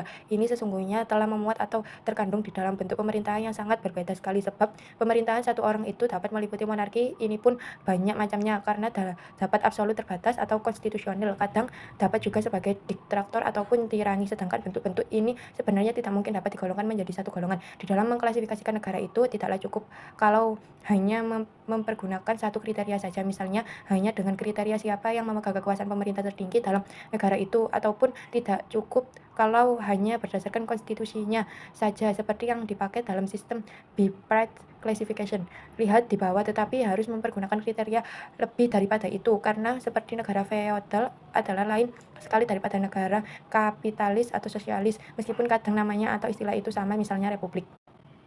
Berikutnya, bipartite classification of states. Dasar atau kriteria daripada sistem klasifikasi ini adalah dasar atau alasan yang bersifat praktis, yaitu mempergunakan dasar konstitusional yang meliputi pertanyaan-pertanyaan. Yang pertama, bagaimana sifat hubungan antara satu orang yang memegang pucuk pimpinan pemerintahan daripada negara itu, the one, dengan beberapa orang yang memegang kekuasaan pemerintahan negara sebagai pendukungnya. The few, the one itu menggambarkan atau menunjukkan kepada kepala negaranya, sedangkan the few itu menunjukkan kepada atau menggambarkan ruling class-nya. Yang kedua, bagaimana sifat hubungan antara beberapa orang yang memegang kekuasaan pemerintahan negara itu, the few, dengan rakyat yang diperintahkannya. The many ini adalah pernyataan yang lebih penting daripada pernyataan pertama tersebut di atas, karena yang dipersoalkan di sini adalah soal pertanggungjawaban, yaitu apakah pertanggungjawaban di sini atau tidak antara the few, beberapa orang yang memegang kekuasaan pemerintah negara, dengan the many, rakyat yang diperintah. Kedua pernyataan tersebut di atas karena pernyataan yang pertama tidak penting karena tidak menentukan bentuk negara karena tidak membutuhkan jawaban, sedangkan pernyataan yang kedua mendapatkan dua macam jawaban, yaitu yang pertama, apabila beberapa orang memegang kekuasaan pemerintah negara itu sebagai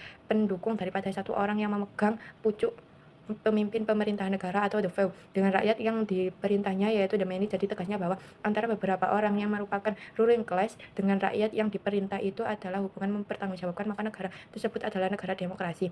Yang kedua, sedangkan kalau antara the few dengan the many ini itu terdapat hubungan mempertanggungjawab, maka negara tersebut adalah negara oligarki.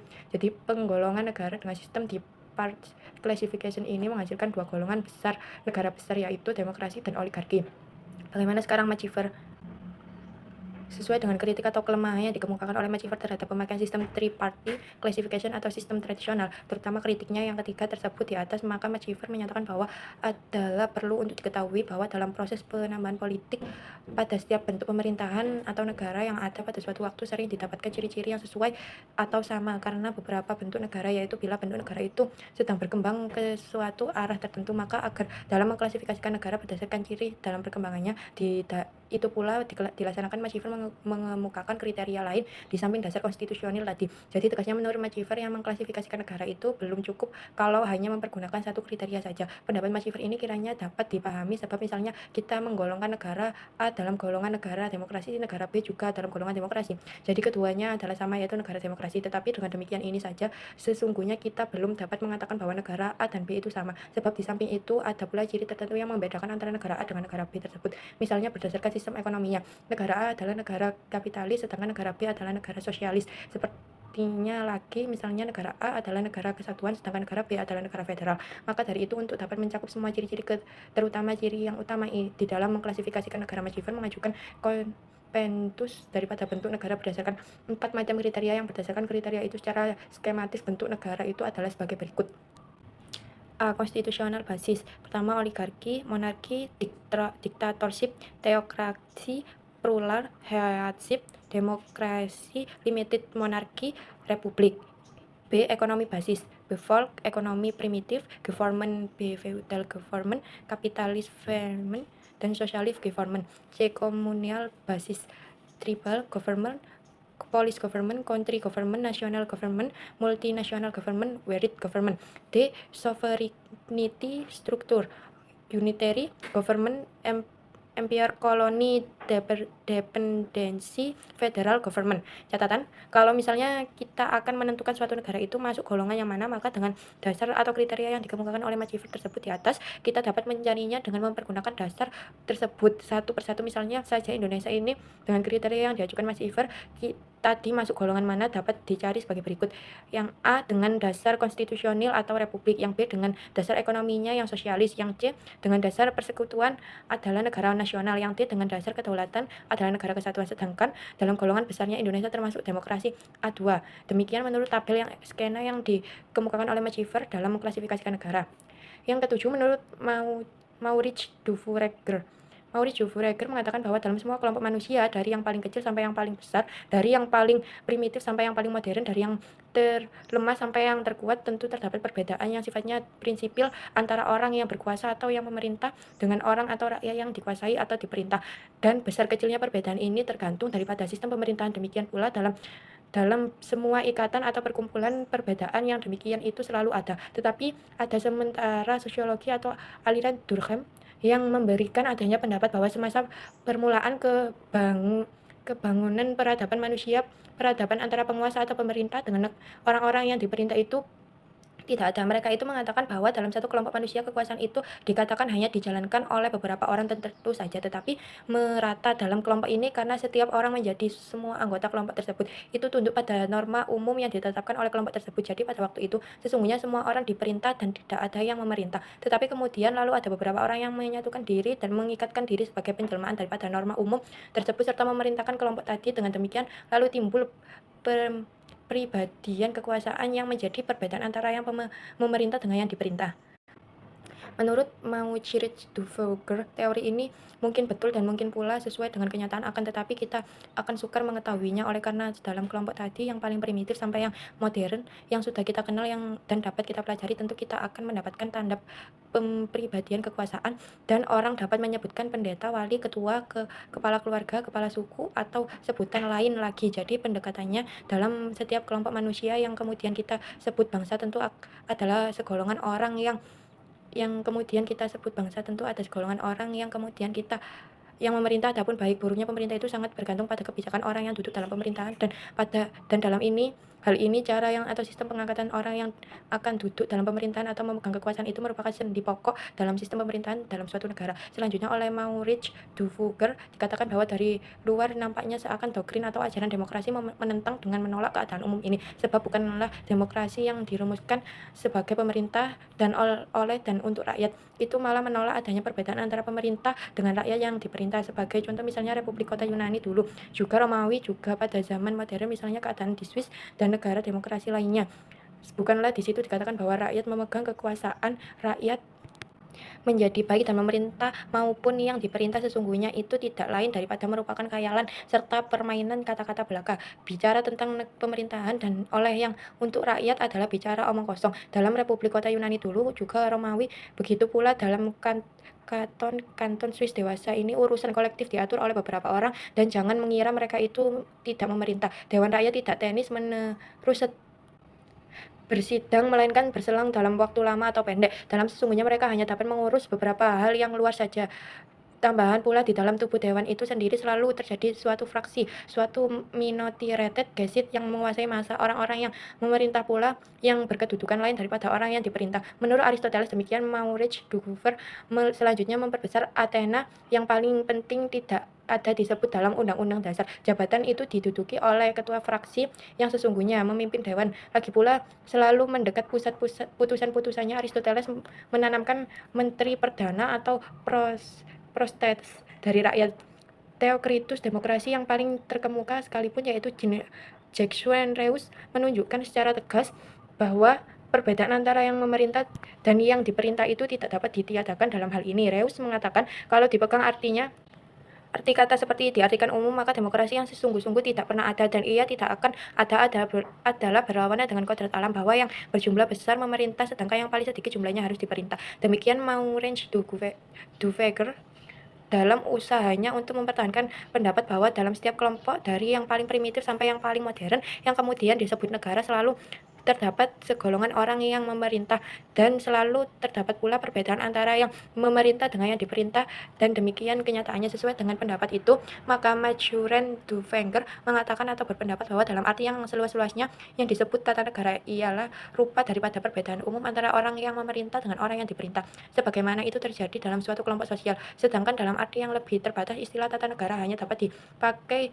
buat penunjukan bangunan pemerintahan dalam masyarakat manusia yang terutama macam-macamnya yaitu negara. Baiklah diperhatikan bahwa jika diadakan perbandingan antara bentuk pemerintahan dalam kerukunan macam bentuk tadi tidak dapat merupakan pangkal daripada perbedaan hakiki.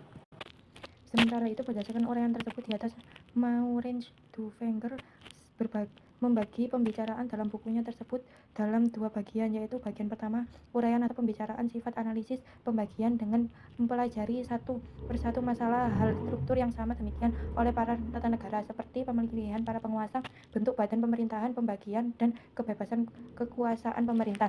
Dalam pembagian kedua uraian sifatnya sistematis ini digambarkan jenis terpenting daripada pemerintah yang betul ada di dunia serta variasi daripada setiap jenis tadi. Mengenai metode penyelidikan serta pembicaraannya, Maurits mengatakan bahwa sering dijumpai kecondongan untuk menggambarkan ketatanegaraan menurut bentuk yuridisnya dengan mengesampingkan kenyataan daripada cara ia bertindak. Mungkin juga pendirian itu dibenarkan oleh kejadian di mana orang yang memerintah benar berusaha untuk menyesuaikan tindakan pada ketentuan dalam konstitusi.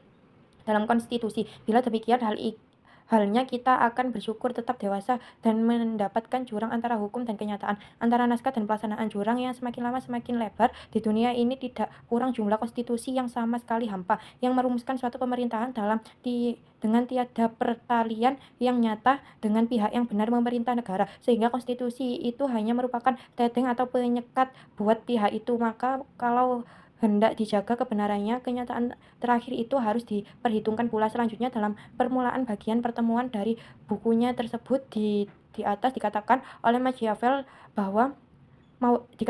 Maurits bahwa tata negara seluruhnya adalah sekelompok jawaban atas soal yang menghadapi kehidupan dan organisasi orang yang memegang pemerintahan di dalam suatu kesatuan sosial atau negara. Dalam hal ini seperti tadi telah dikatakan banyak persoalan atau masalah yang timbul untuk dihadapi sepertinya bagaimana pemilihan para penguasa itu, bagaimana cara pembagian kekuasaan perlu tidaknya adanya pembatasan kekuasaan para penguasa jika perlu, bagaimana cara dan sebagainya. Semua penyelesaian atau jawaban daripada masalah tersebut di atas menurut Maurits dapat dibagi menjadi dua kategori, yaitu yang pertama, bertahan dengan adanya kecenderungan ke arah doktrin liberalisme, yaitu kecenderungan untuk mengurangi kekuasaan para penguasa sehingga menguntungkan orang-orang yang diperintah. Yang kedua, bertalian dengan adanya kecenderungan ke arah doktrin autoritarisme, yaitu kecenderungan untuk mempertahankan serta memperkuat kekuasaan orang yang memegang kekuasaan pemerintahan negara sehingga memperlemah orang yang diperintah. Dengan demikian, di sini orang terdiri dari persimpangan dua konsepsi perihal kehidupan manusia, perihal masyarakat serta seluk-beluknya. Pada titik silang dua filsafat, dua doktrin, dua sistem hidup yang semuanya merupakan pokok pangkal dari mana timbulnya berbagai macam sistem ketatanegaraan sebagai modalitas pelaksanaan teknis daripada suatu konsepsi. Sedangkan nilai daripada suatu pemerintahan itu untuk sebagian besar sangatlah tergantung daripada kualinter orang-orang yang duduk di dalam pemerintahan tersebut. Itulah sebabnya maka cara atau sistem pemilihan atau pemegangan para penguasa itu merupakan salah satu sendi pokok daripada suatu pemerintah. Sesuai dengan pendapat tersebut di atas, maka Maurits dalam mengklasifikasikan negara mempergunakan kriteria bagaimana sifat relasi atau hubungan antara para penguasa dengan rakyat yang diperintah. Relasi tersebut nampak sangat jelas pada cara atau sistem pemilihan atau pengangkatan para penguasa tersebut. Adapun cara atau sistem ini banyak sekali corak ragamnya yang meskipun demikian dapat digolongkan dalam dua cara. Dengan cara yang kemudian nanti dua cara ini masih dapat dikombinasikan dalam sistem campuran, yaitu yang pertama, cara pertama pengangkatan para penguasa itu ialah cara atau sistem di mana rakyat tidak diikutsertakan dalam pengangkatan atau pemilihan orang yang akan memegang kekuasaan pemerintah negara. Jadi di sini hendak menjauhkan rakyat yang diperintah itu dari pemilihan orang yang akan memegang kekuasaan pemerintah negara. Sistem demikian ini oleh Maurits dinamakan sistem autokratis. Ini sesuai dengan doktrin otoriter negara yang demikian disebut negara autokrasi. Sistem untuk masa sekarang praktis sudah tidak ada lagi negara yang menganutnya kecuali dalam negara yang sosiologis terbelakang dan negara diktator modern. Akan tetapi sistem tersebut yang praktis pada garis besarnya sesuai dengan ajaran atau doktrin otoriter selama beberapa abad yang lampau. Banyak negara yang menganut dan ini dikamuflase atau tersembung dalam berbagai macam sistem, yaitu yang pertama, perebutan kekuasaan ini adalah cara yang pertama untuk pengangkatan para penguasa, yaitu pihak yang satu merebut kekuasaan dari pihak yang lain. Orang pertama yang berkuasa yang menjadi raja tertentu, seorang prajurit yang mujur nasibnya memperebutkan kekuasaan ini sesungguhnya bukanlah suatu cara yang sifatnya yuridis berdasarkan hukum untuk pengangkatan para penguasa, tetapi hanya merupakan hukum untuk pengangkatan para penguasa. Kenyataan belaka yang malahan sebetulnya merupakan suatu pelanggaran hukum, tetapi kemudian yaitu pelanggaran hukum ini segera akan menimbulkan keadaan hukum baru. Oleh karena pihak yang menang dalam perebutan kekuasaan tersebut selalu berusaha selekas mungkin meresmikan atau mengesahkan kedudukannya. Perebutan kekuasaan ini dapat dibentuk atau dijalankan dengan berbagai macam cara, ialah revolusi, yaitu suatu cara perebutan kekuasaan dengan menggunakan kekuatan seluruh rakyat. Crop death, yaitu suatu cara perebutan kekuasaan dengan menggunakan kekuatan pemerintah lama untuk menggulingkan dan kemudian menggantikannya. Pronunciamento, cara ini adalah cara crop death, tetapi dengan mempergunakan kekuatan militer. Menurut Maurenz, yang paling banyak terjadi adalah bentuk kombinasi dari berbagai bentuk cara tersebut di atas. Yang kedua, sistem keturunan ini yang merupakan bentuk pemerintahan autokratis yang paling banyak kita dapatkan, dan pada umumnya sistem ini banyak berlaku terhadap satu orang raja digantikan oleh keturunan yang berhak, tetapi di samping itu pula suatu badan atau organ yang haknya turun-temurun. Kalau ditinjau dari sejarahnya, sistem keturunan yang sering datang menyusul pada sistem perebutan kekuasaan, yaitu si pemegang menyerahkan kebiasaan kepada keturunannya, atau kadang-kadang sistem ini timbul sebagai deformasi penambahan bentuk ke arah keburukan daripada kooptasi atau malah daripada sistem pemilihan. Yang ketiga, kooptasi ini adalah petunjuk calon penguasa oleh penguasa lama yang kemudian akan menggantikannya. Jadi di sini penguasa yang akan menggantikan telah menunjukkan pengganti sebelum mereka itu digantikan, seperti dalam hal sistem keturunan. Sistem ini dapat berlaku untuk satu orang tunggal atau untuk satu dewan. Yang keempat, sistem pengundian. Sistem ini pernah dilaksanakan di beberapa kota Yunani kuno untuk mengangkat magistral. Untuk masa sekarang, sistem pengundian ini banyak mendapatkan sebagai hipotesa saja di lapangan administrasi atau pengadilan. Teristimewa untuk mengangkat anggota Yuri. Yang kelima ada lagi suatu sistem, yaitu bahwa pengangkatan penguasa yang akan menggantikan itu dilakukan oleh penguasa lain. Jadi yang mengatakan atau memilih itu bukan penguasa yang akan menggantikan, melainkan ada penguasa lain. Maka cara tidaklah murni autokratis, karena segala sesuatu akan tergantung kepada penguasa yang melakukan pengangkatan tersebut. Dalam hal ini, terdapat dua kemungkinan pengangkatan itu dapat dilakukan dengan sistem pemilihan. Jika demikian, maka akan mempunyai sifat demokratis, tetapi dapat juga pengangkatan itu dijadikan sebagai cara bukan pemilihan. Jika demikian, ini akan mempunyai sifat autokratis. Biasanya penguasa yang diangkat dengan sistem ini kedudukannya agak lebih rendah daripada penguasa yang mengangkatnya. Sistem ini dalam banyak hal dilaksanakan dalam pengangkatan para pembesar administratif dan jarang dilakukan dalam pengangkatan para pembesar pemerintah dalam arti kata yang sesungguhnya. Sungguh pun demikian, dalam praktek sering juga dilakukan untuk pengangkatan para menteri. Selanjutnya, oleh Maurenz dikatakan bahwa dalam bentuk apapun juga buat kelahiran dan kehidupan autokrasi diperlukan suatu konsep yang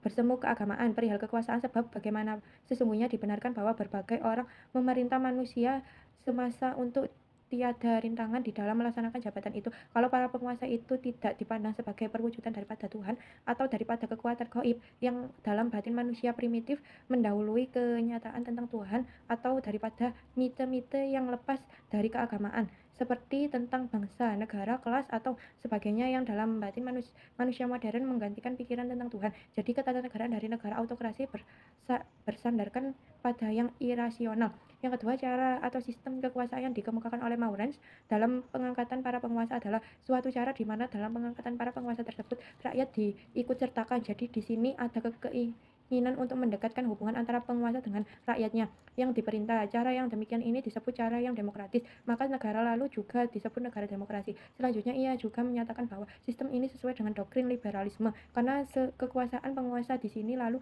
dapat dibatasi. Dalam sistem inilah orang hendak membangun pemerintahan dalam dasar yang rasional. Sistem demokrasi ini menurut sejarahnya lahir pada zaman Yunani kuno dan disebut sistem demokrasi langsung, dalam arti bahwa menurut konsepnya semua warga negara dapat secara langsung memilih orang ikut memerintah. Maka sistem ini sebetulnya hanya dapat dilaksanakan dalam negara yang masih kecil, rakyatnya masih sedikit dan mudah dikumpulkan, serta urusan masih sangat sederhana, di mana rakyat dapat secara langsung mengurusnya. Walaupun demikian, banyak hal dalam sistem ini lalu menjadi sasaran deformasi yang sama sekali merubah corak atau sifatnya, seperti disaksikan oleh Aristoteles di Athena, bahwa di dalam majelis umum selalu terjadi golongan, yaitu beberapa yang berkumpul mendekati ketuanya, sedangkan masa rakyat menganut saja dengan menerima dan meresmikan usulan mereka itu.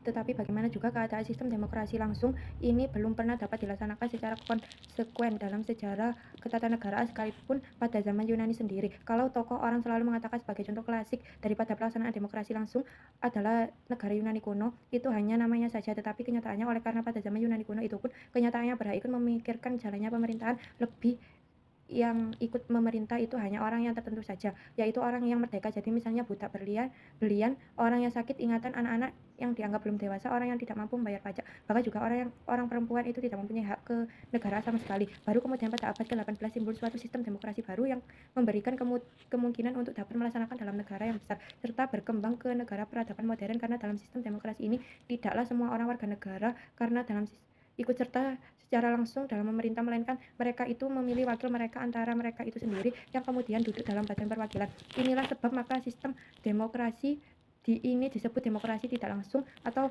disebut juga demokrasi perwakilan, yang disinilah demokrasi itu mendapatkan pengertian yang sebenarnya dalam arti bahwa penguasa itu dipilih oleh rakyat. Adapun tentang bagaimana cara pemilihan wakil rakyat yang akan duduk dalam pemerintah atau pelaksanaan, ada berbagai macam cara lagi pula mengenai jumlah atau susunan daripada badan perwakilan itu. Masing-masing negara tidaklah sama, tetapi pokoknya di mana ada pemilihan secara bebas dan rahasia serta beres, disitulah ada sistem demokrasi, dan dalam bentuk inilah sistem demokrasi sedikit demi sedikit meluas ke hampir semua negara modern.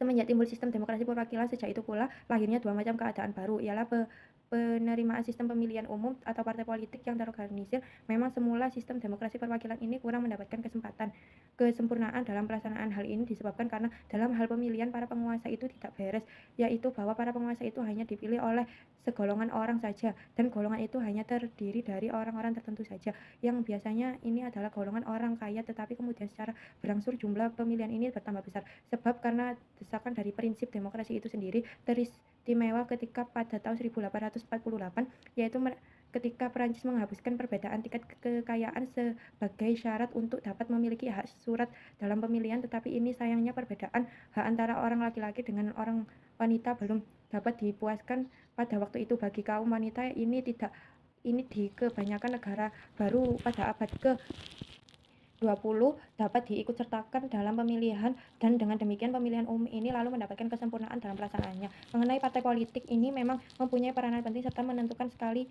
pada waktu pertumbuhan serta perkembangan sistem demokrasi perwakilan, tetapi kiranya baiklah kita jangan sampai melupakan kenyataan bahwa pada masa akhir ini partai politik tersebut malah mengancam kewibawaan sistem demokrasi perwakilan tersebut. Hal ini dapat terjadi apabila dewan pemimpin partai mau menggantikan para penguasa yang telah terpilih itu, atau apabila para penguasa itu memasukkan kehendak dalam suatu partai dengan melalui rakyat pemilih, maka di sini akan terjadi pelanggaran terhadap prinsip demokrasi. Dalam banyak hal sistem demokrasi perwakilan ini individu mendapatkan kebebasan seluas-luasnya dalam melakukan pemerintahan, dalam arti dapat ikut menentukan jalan pemerintahan secara bebas. Maka sistem demokrasi ini disebut pula demokrasi liberal.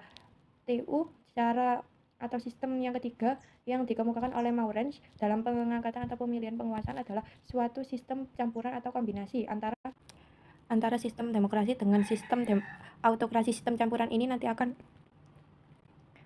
menimbulkan negara oligarki. Jelasnya adalah sebagai berikut, bahwa di samping negara-negara yang melaksanakan sistem pemerintahan autokrasi dan demokrasi seperti yang diuraikan di atas, masih ada lagi sistem pemerintahan yang merupakan sistem campuran atau kombinasi daripada kedua sistem tersebut. Dan ini sebetulnya adalah merupakan bentuk peralihan dari autokrasi ke demokrasi. Dalam memerintah sistem campuran ini, unsur atau prinsip demokrasi mendesak unsur atau prinsip autokrasi. Menurut Maurens, sistem pemerintahan campuran ini adalah merupakan suatu sistem pemerintahan di mana orang yang memegang kekuasaan pemerintahan negara itu dipilih atau diangkat dengan cara yang merupakan bentuk peralihan dari cara autokrasi ke cara demokrasi. Dan sistem pemerintahan campuran ini merupakan, menurut beliau, dapat dibedakan dalam 3 jenis bentuk, dan untuk dapat membedakan ini orang harus melihat dengan cara bagaimana prinsip autokrasi dan prinsip demokrasi itu tercampur, yaitu yang pertama sistem pemerintahan campuran menurut juxtaposition. Dalam sistem ini kita ditemukan adanya dua organ pemerintahan, yang satu sifatnya autokratis sedangkan yang lain sifatnya demokratis, dan yang kedua itu kedudukannya berdampingan. Ini masih dapat dibedakan lagi menjadi Yang pertama, juxtaposition antara seorang raja atau monarki yang sifatnya autokratis dengan badan perwakilan atau parlemen yang sifatnya demokratis. Ini misalnya negara yang diperintah oleh seorang raja atau sifatnya turun-temurun, atau oleh seorang diktator yang berhadapan atau dihadapi oleh sebuah badan perwakilan atau parlemen yang anggota-anggotanya pengangkatan dengan pemakaian sistem pemilihan oleh rakyat yang diperintah. Yang kedua, juxtaposition antara unsur autokrasi dengan unsur demokratis dalam suatu badan perwakilan rakyat atau parlemen. Jadi di sini terdapat juxtaposition dalam parlemen, artinya badan perwakilan rakyat itu sendiri terdiri dari dua kamar. Yang satu pengangkatan anggota dengan cara pemilihan oleh rakyat yang diperintah, jadi sifatnya adalah demokratis, sedangkan rakyat yang diperintah jadi sifatnya adalah rakyat yang diperintah demokratis, sedangkan yang orang lain pengangkatan anggota ditentukan secara autokratis seperti dengan cara keturunan, kooptasi, atau benuman. Ini misalnya terjadi di Inggris, ini di mana House of Commons itu sifatnya demokratis karena pengangkatannya dengan cara pemilihan terhadap dengan House of Lords yang sifatnya autokratis karena keanggotaannya itu sifatnya turun-temurun. Yang ketiga, juxtaposition antara unsur autokratis dengan unsur demokratis dalam satu badan perwakilan rakyat atau parlemen.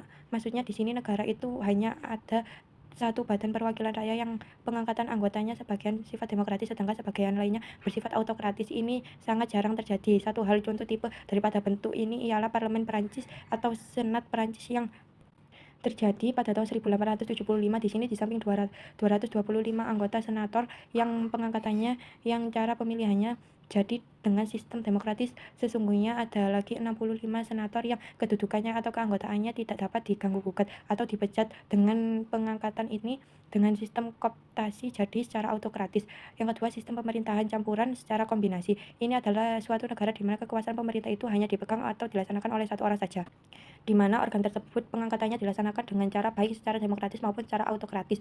Sebagai contoh misalnya sistem pemilihan dengan ratifikasi, yaitu bahwa pengangkatan penguasa itu semula dilakukan dengan secara autokratis, misalnya dapat dengan perebutan kekuasaan, kooptasi, keturunan, tetapi penguasa itu belum dapat melakukan fungsi pemerintahan sebelum suara rakyat menafsirkan atau mengesahkan pemilihan atau pengangkatan yang dilakukan sebelumnya itu. Jadi di sini lalu terjadi semacam plebisit, sedangkan plebisit ini sesungguhnya bukanlah merupakan pemilihan dalam arti kata yang sesungguhnya. Sistem ini pernah terjadi di Prancis.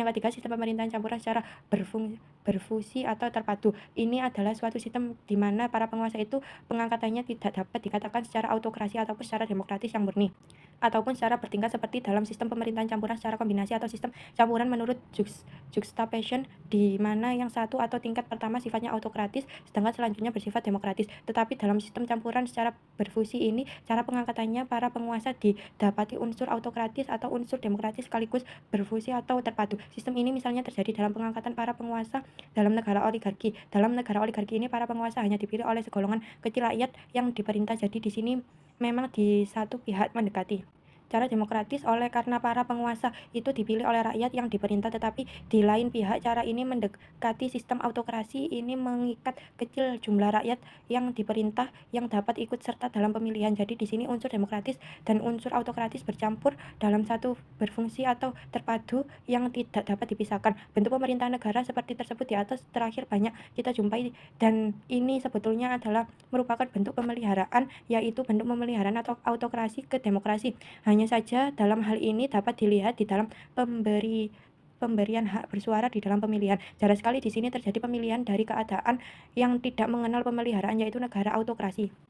Jarang sekali di sini terjadi pemeliharaan yang keadaan tidak mengenal pemilihan, yaitu negara autokrasi, ke dalam penyelenggaraan hak suara umum atau pemilihan, yaitu pada negara demokrasi. Jadi terlebih dahulu harus mengenal prototipe daripada sistem pemilihan atau penyelenggaraan dari suatu suara umum. Hak suara ini mulai hanya diberikan kepada segolongan kecil orang yang berkedudukan istimewa. Malahan semula adalah negara tidak sama sekali memberikan hak suara ini kepada kaum wanita, tetapi dalam perkembangan selanjutnya, lebih-lebih dalam negara yang sudah modern, jumlah orang yang berhak bersuara itu dalam suatu pemilihan ini semakin diperbesar, dan akhirnya semua anggota negara yang ada di dalam negara itu mempunyai hak suara di dalam suatu pemilihan dengan syarat tertentu. Jadi dengan kata lain, semua warga negara itu pada prinsipnya mempunyai hak suara atau pemilihan.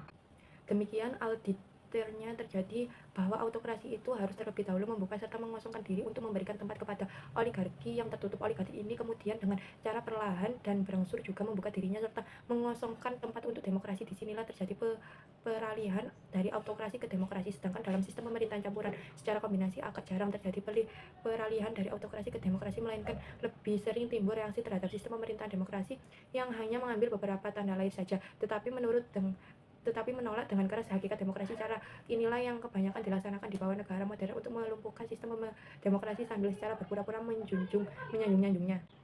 Yang kedelapan, klasifikasi negara menurut Harold J. Laski. Harold J. Laski terhadap bentuk-bentuk negara mengatakan bahwa yang menjadi inti soal dalam organisasi negara adalah hubungan atau relasi antara rakyat dengan undang-undang. Maksudnya, dalam negara itu rakyat dapat atau tegas menang ikut campur dalam pembentukan undang-undang ataukah tidak. Berdasarkan kriteria ini, maka negara dapat diklasifikasikan menjadi satu bila rakyat dapat atau mempunyai wewenang ikut campur dalam membuat undang-undang, maka dalam hal ini bentuk negara tersebut sedikit banyak adalah demokrasi. Yang kedua, bila rakyat tidak dapat atau tidak mempunyai wewenang untuk ikut campur, maka pembuatan undang-undang dalam hal ini dibentuk negara tersebut sedikitnya adalah autokrasi.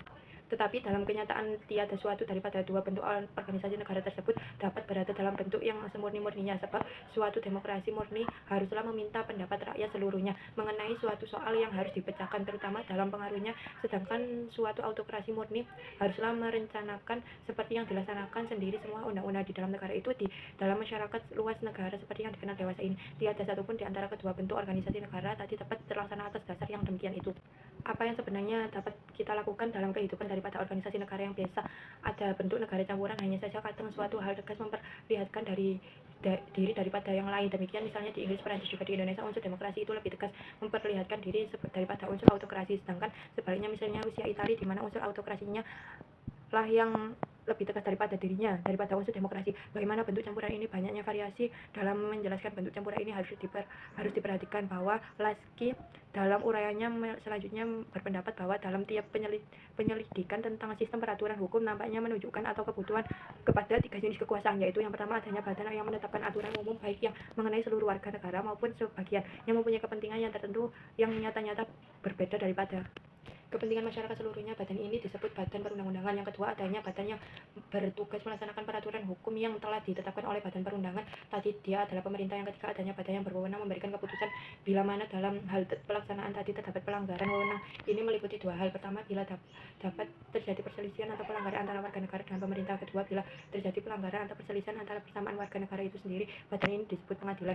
Dengan adanya kenyataan tersebut yaitu adanya tiga badan yang pada umumnya dibutuhkan negara, maka dapat yang pertama, suatu badan perundangan yang bersifatnya demokratis dapat didampingi oleh suatu badan pelaksanaan kekuasaan atau pemerintahan yang mempunyai kekuasaan yang sifatnya mendekati autokratis. Ini misalnya di Inggris, meskipun parlemennya tidak murni demokratis, suatu badan perundangan yang sifatnya demokratis karena memang dikontrol langsung oleh rakyat dan hampir dapat menguasai seluruh badan yang menjalankan kekuasaan pemerintahan. Badan ini misalnya terjadi di Swiss. Yang ketiga, suatu keadaan lagi yaitu di Amerika Serikat, di mana kekuasaan badan perundangan dan kekuasaan badan pemerintah dapat ditetapkan pula oleh hakim yang kekuasaannya tunduk pada amandemen atas konstitusi.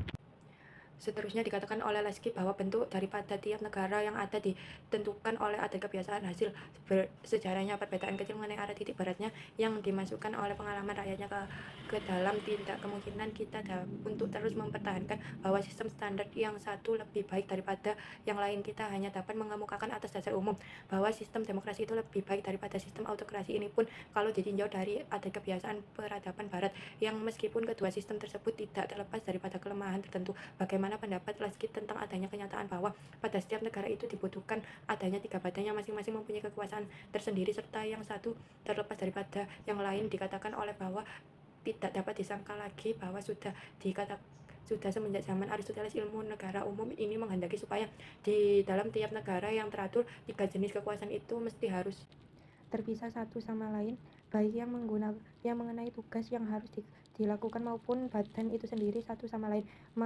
Malahan beberapa ahli pemikiran besar tentang negara dan hukum seperti John Locke dan Montesquieu pernah sedemikian jauh jalan pemikiran sehingga mengatakan bahwa pemisahan itu adalah rahasia daripada seluruh kemerdekaan negara. Lain halnya dengan pandangan Laski tentang hal tersebut yang tidak menegaskan itu betul.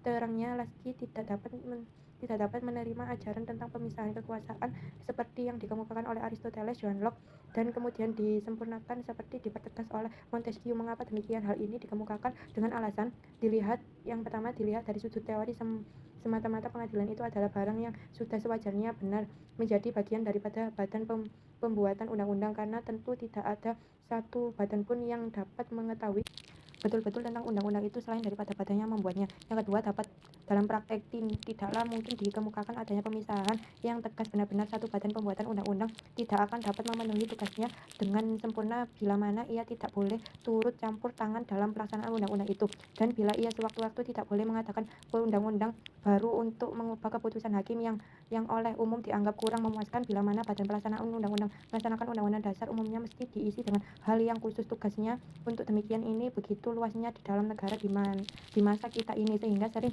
kali sukar untuk membedakan dari perbuatan undang-undang. Yang ketiga, kekuasaan pengadilan yang mengambil keputusan tentang hak kekuasaan. Badan pelaksana undang-undang dalam hal ini ia menetapkan isi kemauan badan pembuatan undang-undang atau pemutusan dalam perselisihan antara dua warga negara. Dalam hal ini ia memperluas lapangan undang-undang negara ataupun memutuskan bahwa suatu lapangan yang tertentu malah tidak termasuk lingkungan undang-undang. Menurut hemat saya, pandangan Laski ini agak kurang dapat diterima, sedangkan dengan demikian pertama tidak ada gunanya diselenggarakan pemisahan kekuasaan, toh segalanya sesungguhnya pusat pada badan perundangan. Kedua yang demikian ini malah akan menimbulkan sistem absolutisme. Apakah ini tidak bertentangan dengan pendapat yang mengatakan bahwa sistem demokrasi itu lebih baik daripada sistem autokrasi? Mengapa menurut Dr. Ed Utrecht SH pun dikatakan bahwa ajaran tentang pemisahan kekuasaan, yaitu trias politika terutama yang dikemukakan oleh Montesquieu, tidaklah dapat dilaksanakan secara konsekuen terutama pada negara modern, tetapi dengan alasan yang berbeda dengan alasan yang dikemukakan oleh Laski tersebut. Ajaran tentang pemisahan kekuasaan maksudnya adalah trias politika atau dari Montesquieu tidaklah dapat dilaksanakan pada negara modern. Adapun alasannya yang pertama, pemisahan kekuasaan secara mutlak seperti yang dikemukakan oleh Montesquieu mengakibatkan adanya badan kenegaraan yang tidak dapat ditempatkan di bawah pengawasan dari suatu badan kenegaraan yang lain. Tidak adanya pengawasan ini berarti adanya kemungkinan bagi sesuatu badan untuk melampaui batas kekuasaan atau wewenangnya, dan oleh sebab itu kerjasama antara masing-masing badan kewarganegaraan dipersulit. Jadi pemisahan kekuasaan secara mutlak seperti yang dikemukakan oleh Montesquieu yang tujuannya utamanya adalah untuk memberantas kekuasaan mutlak, serta pada negara hukum modern alat perlengkapan negara selalu dapat saling mengawasi dan mempunyai susunan yang sifatnya hierarkis. Hal ini yang sesungguhnya merupakan corak daripada sistem pemerintahan modern. Kelemahan daripada ajaran pemerintahan kekuasaan atau ajaran trias politika seperti dikemukakan di dalam sesungguhnya telah diketahui dan disadari oleh Montesquieu sendiri, tetapi secara sengaja beliau memegang, tidak membuat atau memikirkan sebagaimana cara pemecahannya. Hal ini tersebut diserahkan saja dalam praktek di mana perlu. Demikian kemudian dimulai penafsiran terhadap pelaksanaan ajaran trias politika. Di Amerika Serikat misalnya, kekuasaan perundang-undangan diserahkan kepada Kongres yang terdiri dari Dewan Perwakilan Rakyat dan Senat, kemudian melaksanakan atau pemerintah diserahkan kepada Presiden. Sedangkan kekuasaan pengawasan atau pengadilan diserahkan kepada Supreme Country. Menurut teori ketiga, kekuasaan serta badan negara yang diserahi pemegang kekuasaan tersebut adalah terpisah. Memang Amerika Serikatlah negara modern yang paling konsekuen melaksanakan ajaran pemisahan kekuasaan, tetapi dalam praktek ketiga badan kenegaraan tersebut dapat saling mengawasi. Sistem pengawasan yang dilaksanakan atau dikembangkan dalam praktek ini disebut checks and balance, dengan tujuan agar di antara ketiga kekuasaan tersebut selalu terdapat keseimbangan dalam keadaan tertentu. Jadi pengawasan tersebut tidaklah dilaksanakan secara terus-menerus, tapi hanya dapat kemudian tertentu di mana pandangan perlu. Jadi pengawasan tersebut bersifat kauistik. Keadaan inilah yang kemudian menimbulkan sistem pemerintahan presidensil.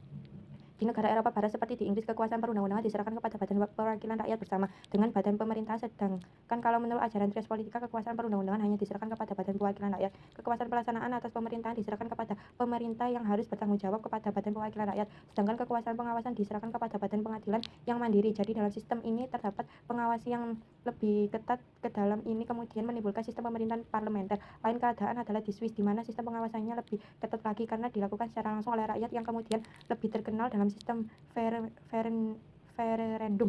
Yang kedua, ajaran trias politika Montesquieu yang mengemukakan ajaran tentang pemisahan kekuasaan secara mutlak tidak dapat disesuaikan atau berbandingan dengan ajaran kedaulatan rakyat yang dikemukakan oleh Rousseau, yang beberapa dalilnya menjadi dasar daripada sistem pemerintahan langsung atau direct government dan sistem HO.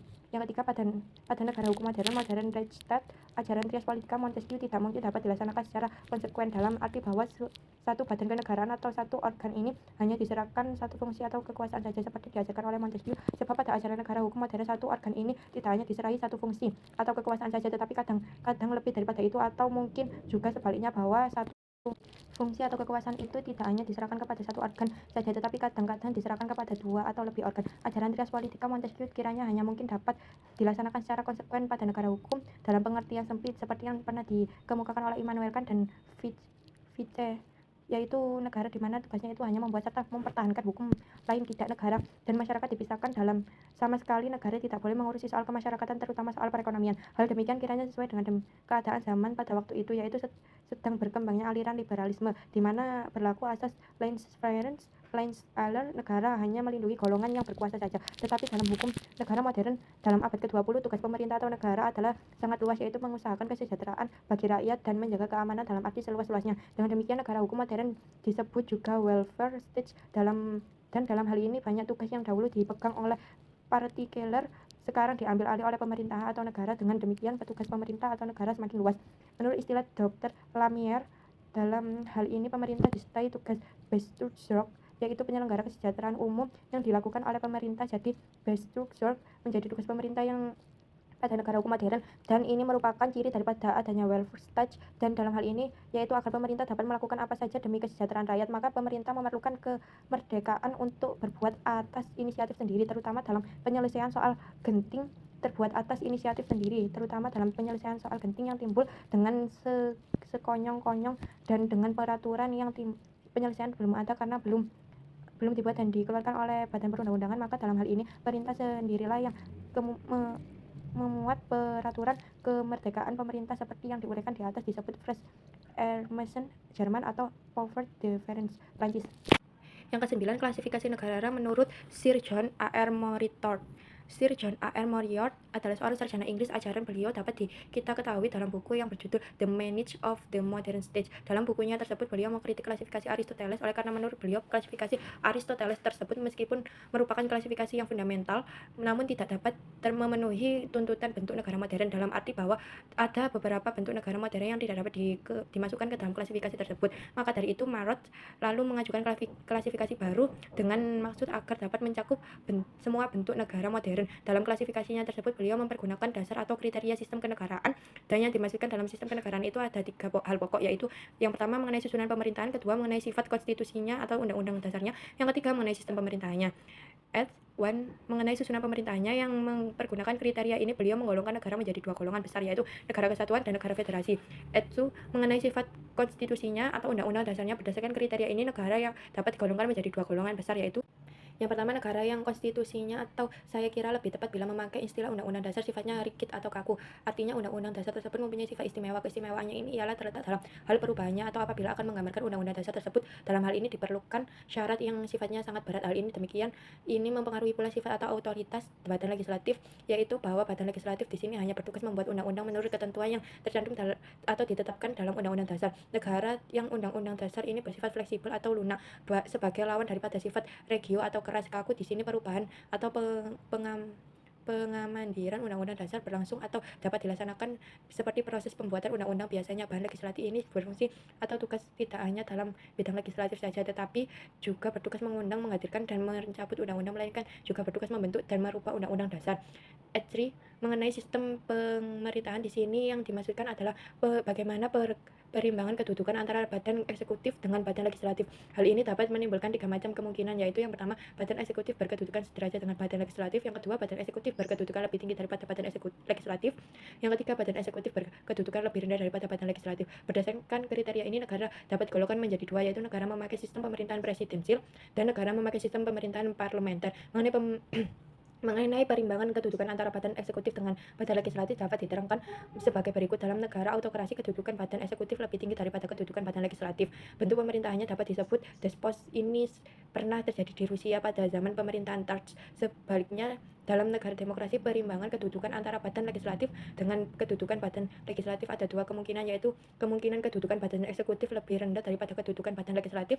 Ini hanya yang pernah terjadi di Amerika Serikat, Perancis, Inggris, serta semua negara anggota negara persemakmuran bersama Inggris. Atau kemungkinan yang kedua ialah bahwa kedudukan badan eksekutif sederajat dengan kedudukan badan legislatif. Dengan ajaran klasifikasinya seperti tersebut di atas, Moriarty lalu berpendapat dapat menempatkan bentuk pemerintahan daripada negara modern. Ingatlah bahwa sesungguhnya yang menentukan bentuk suatu negara ini adalah sistem pemerintahan ke dalam golongan masing-masing Inggris.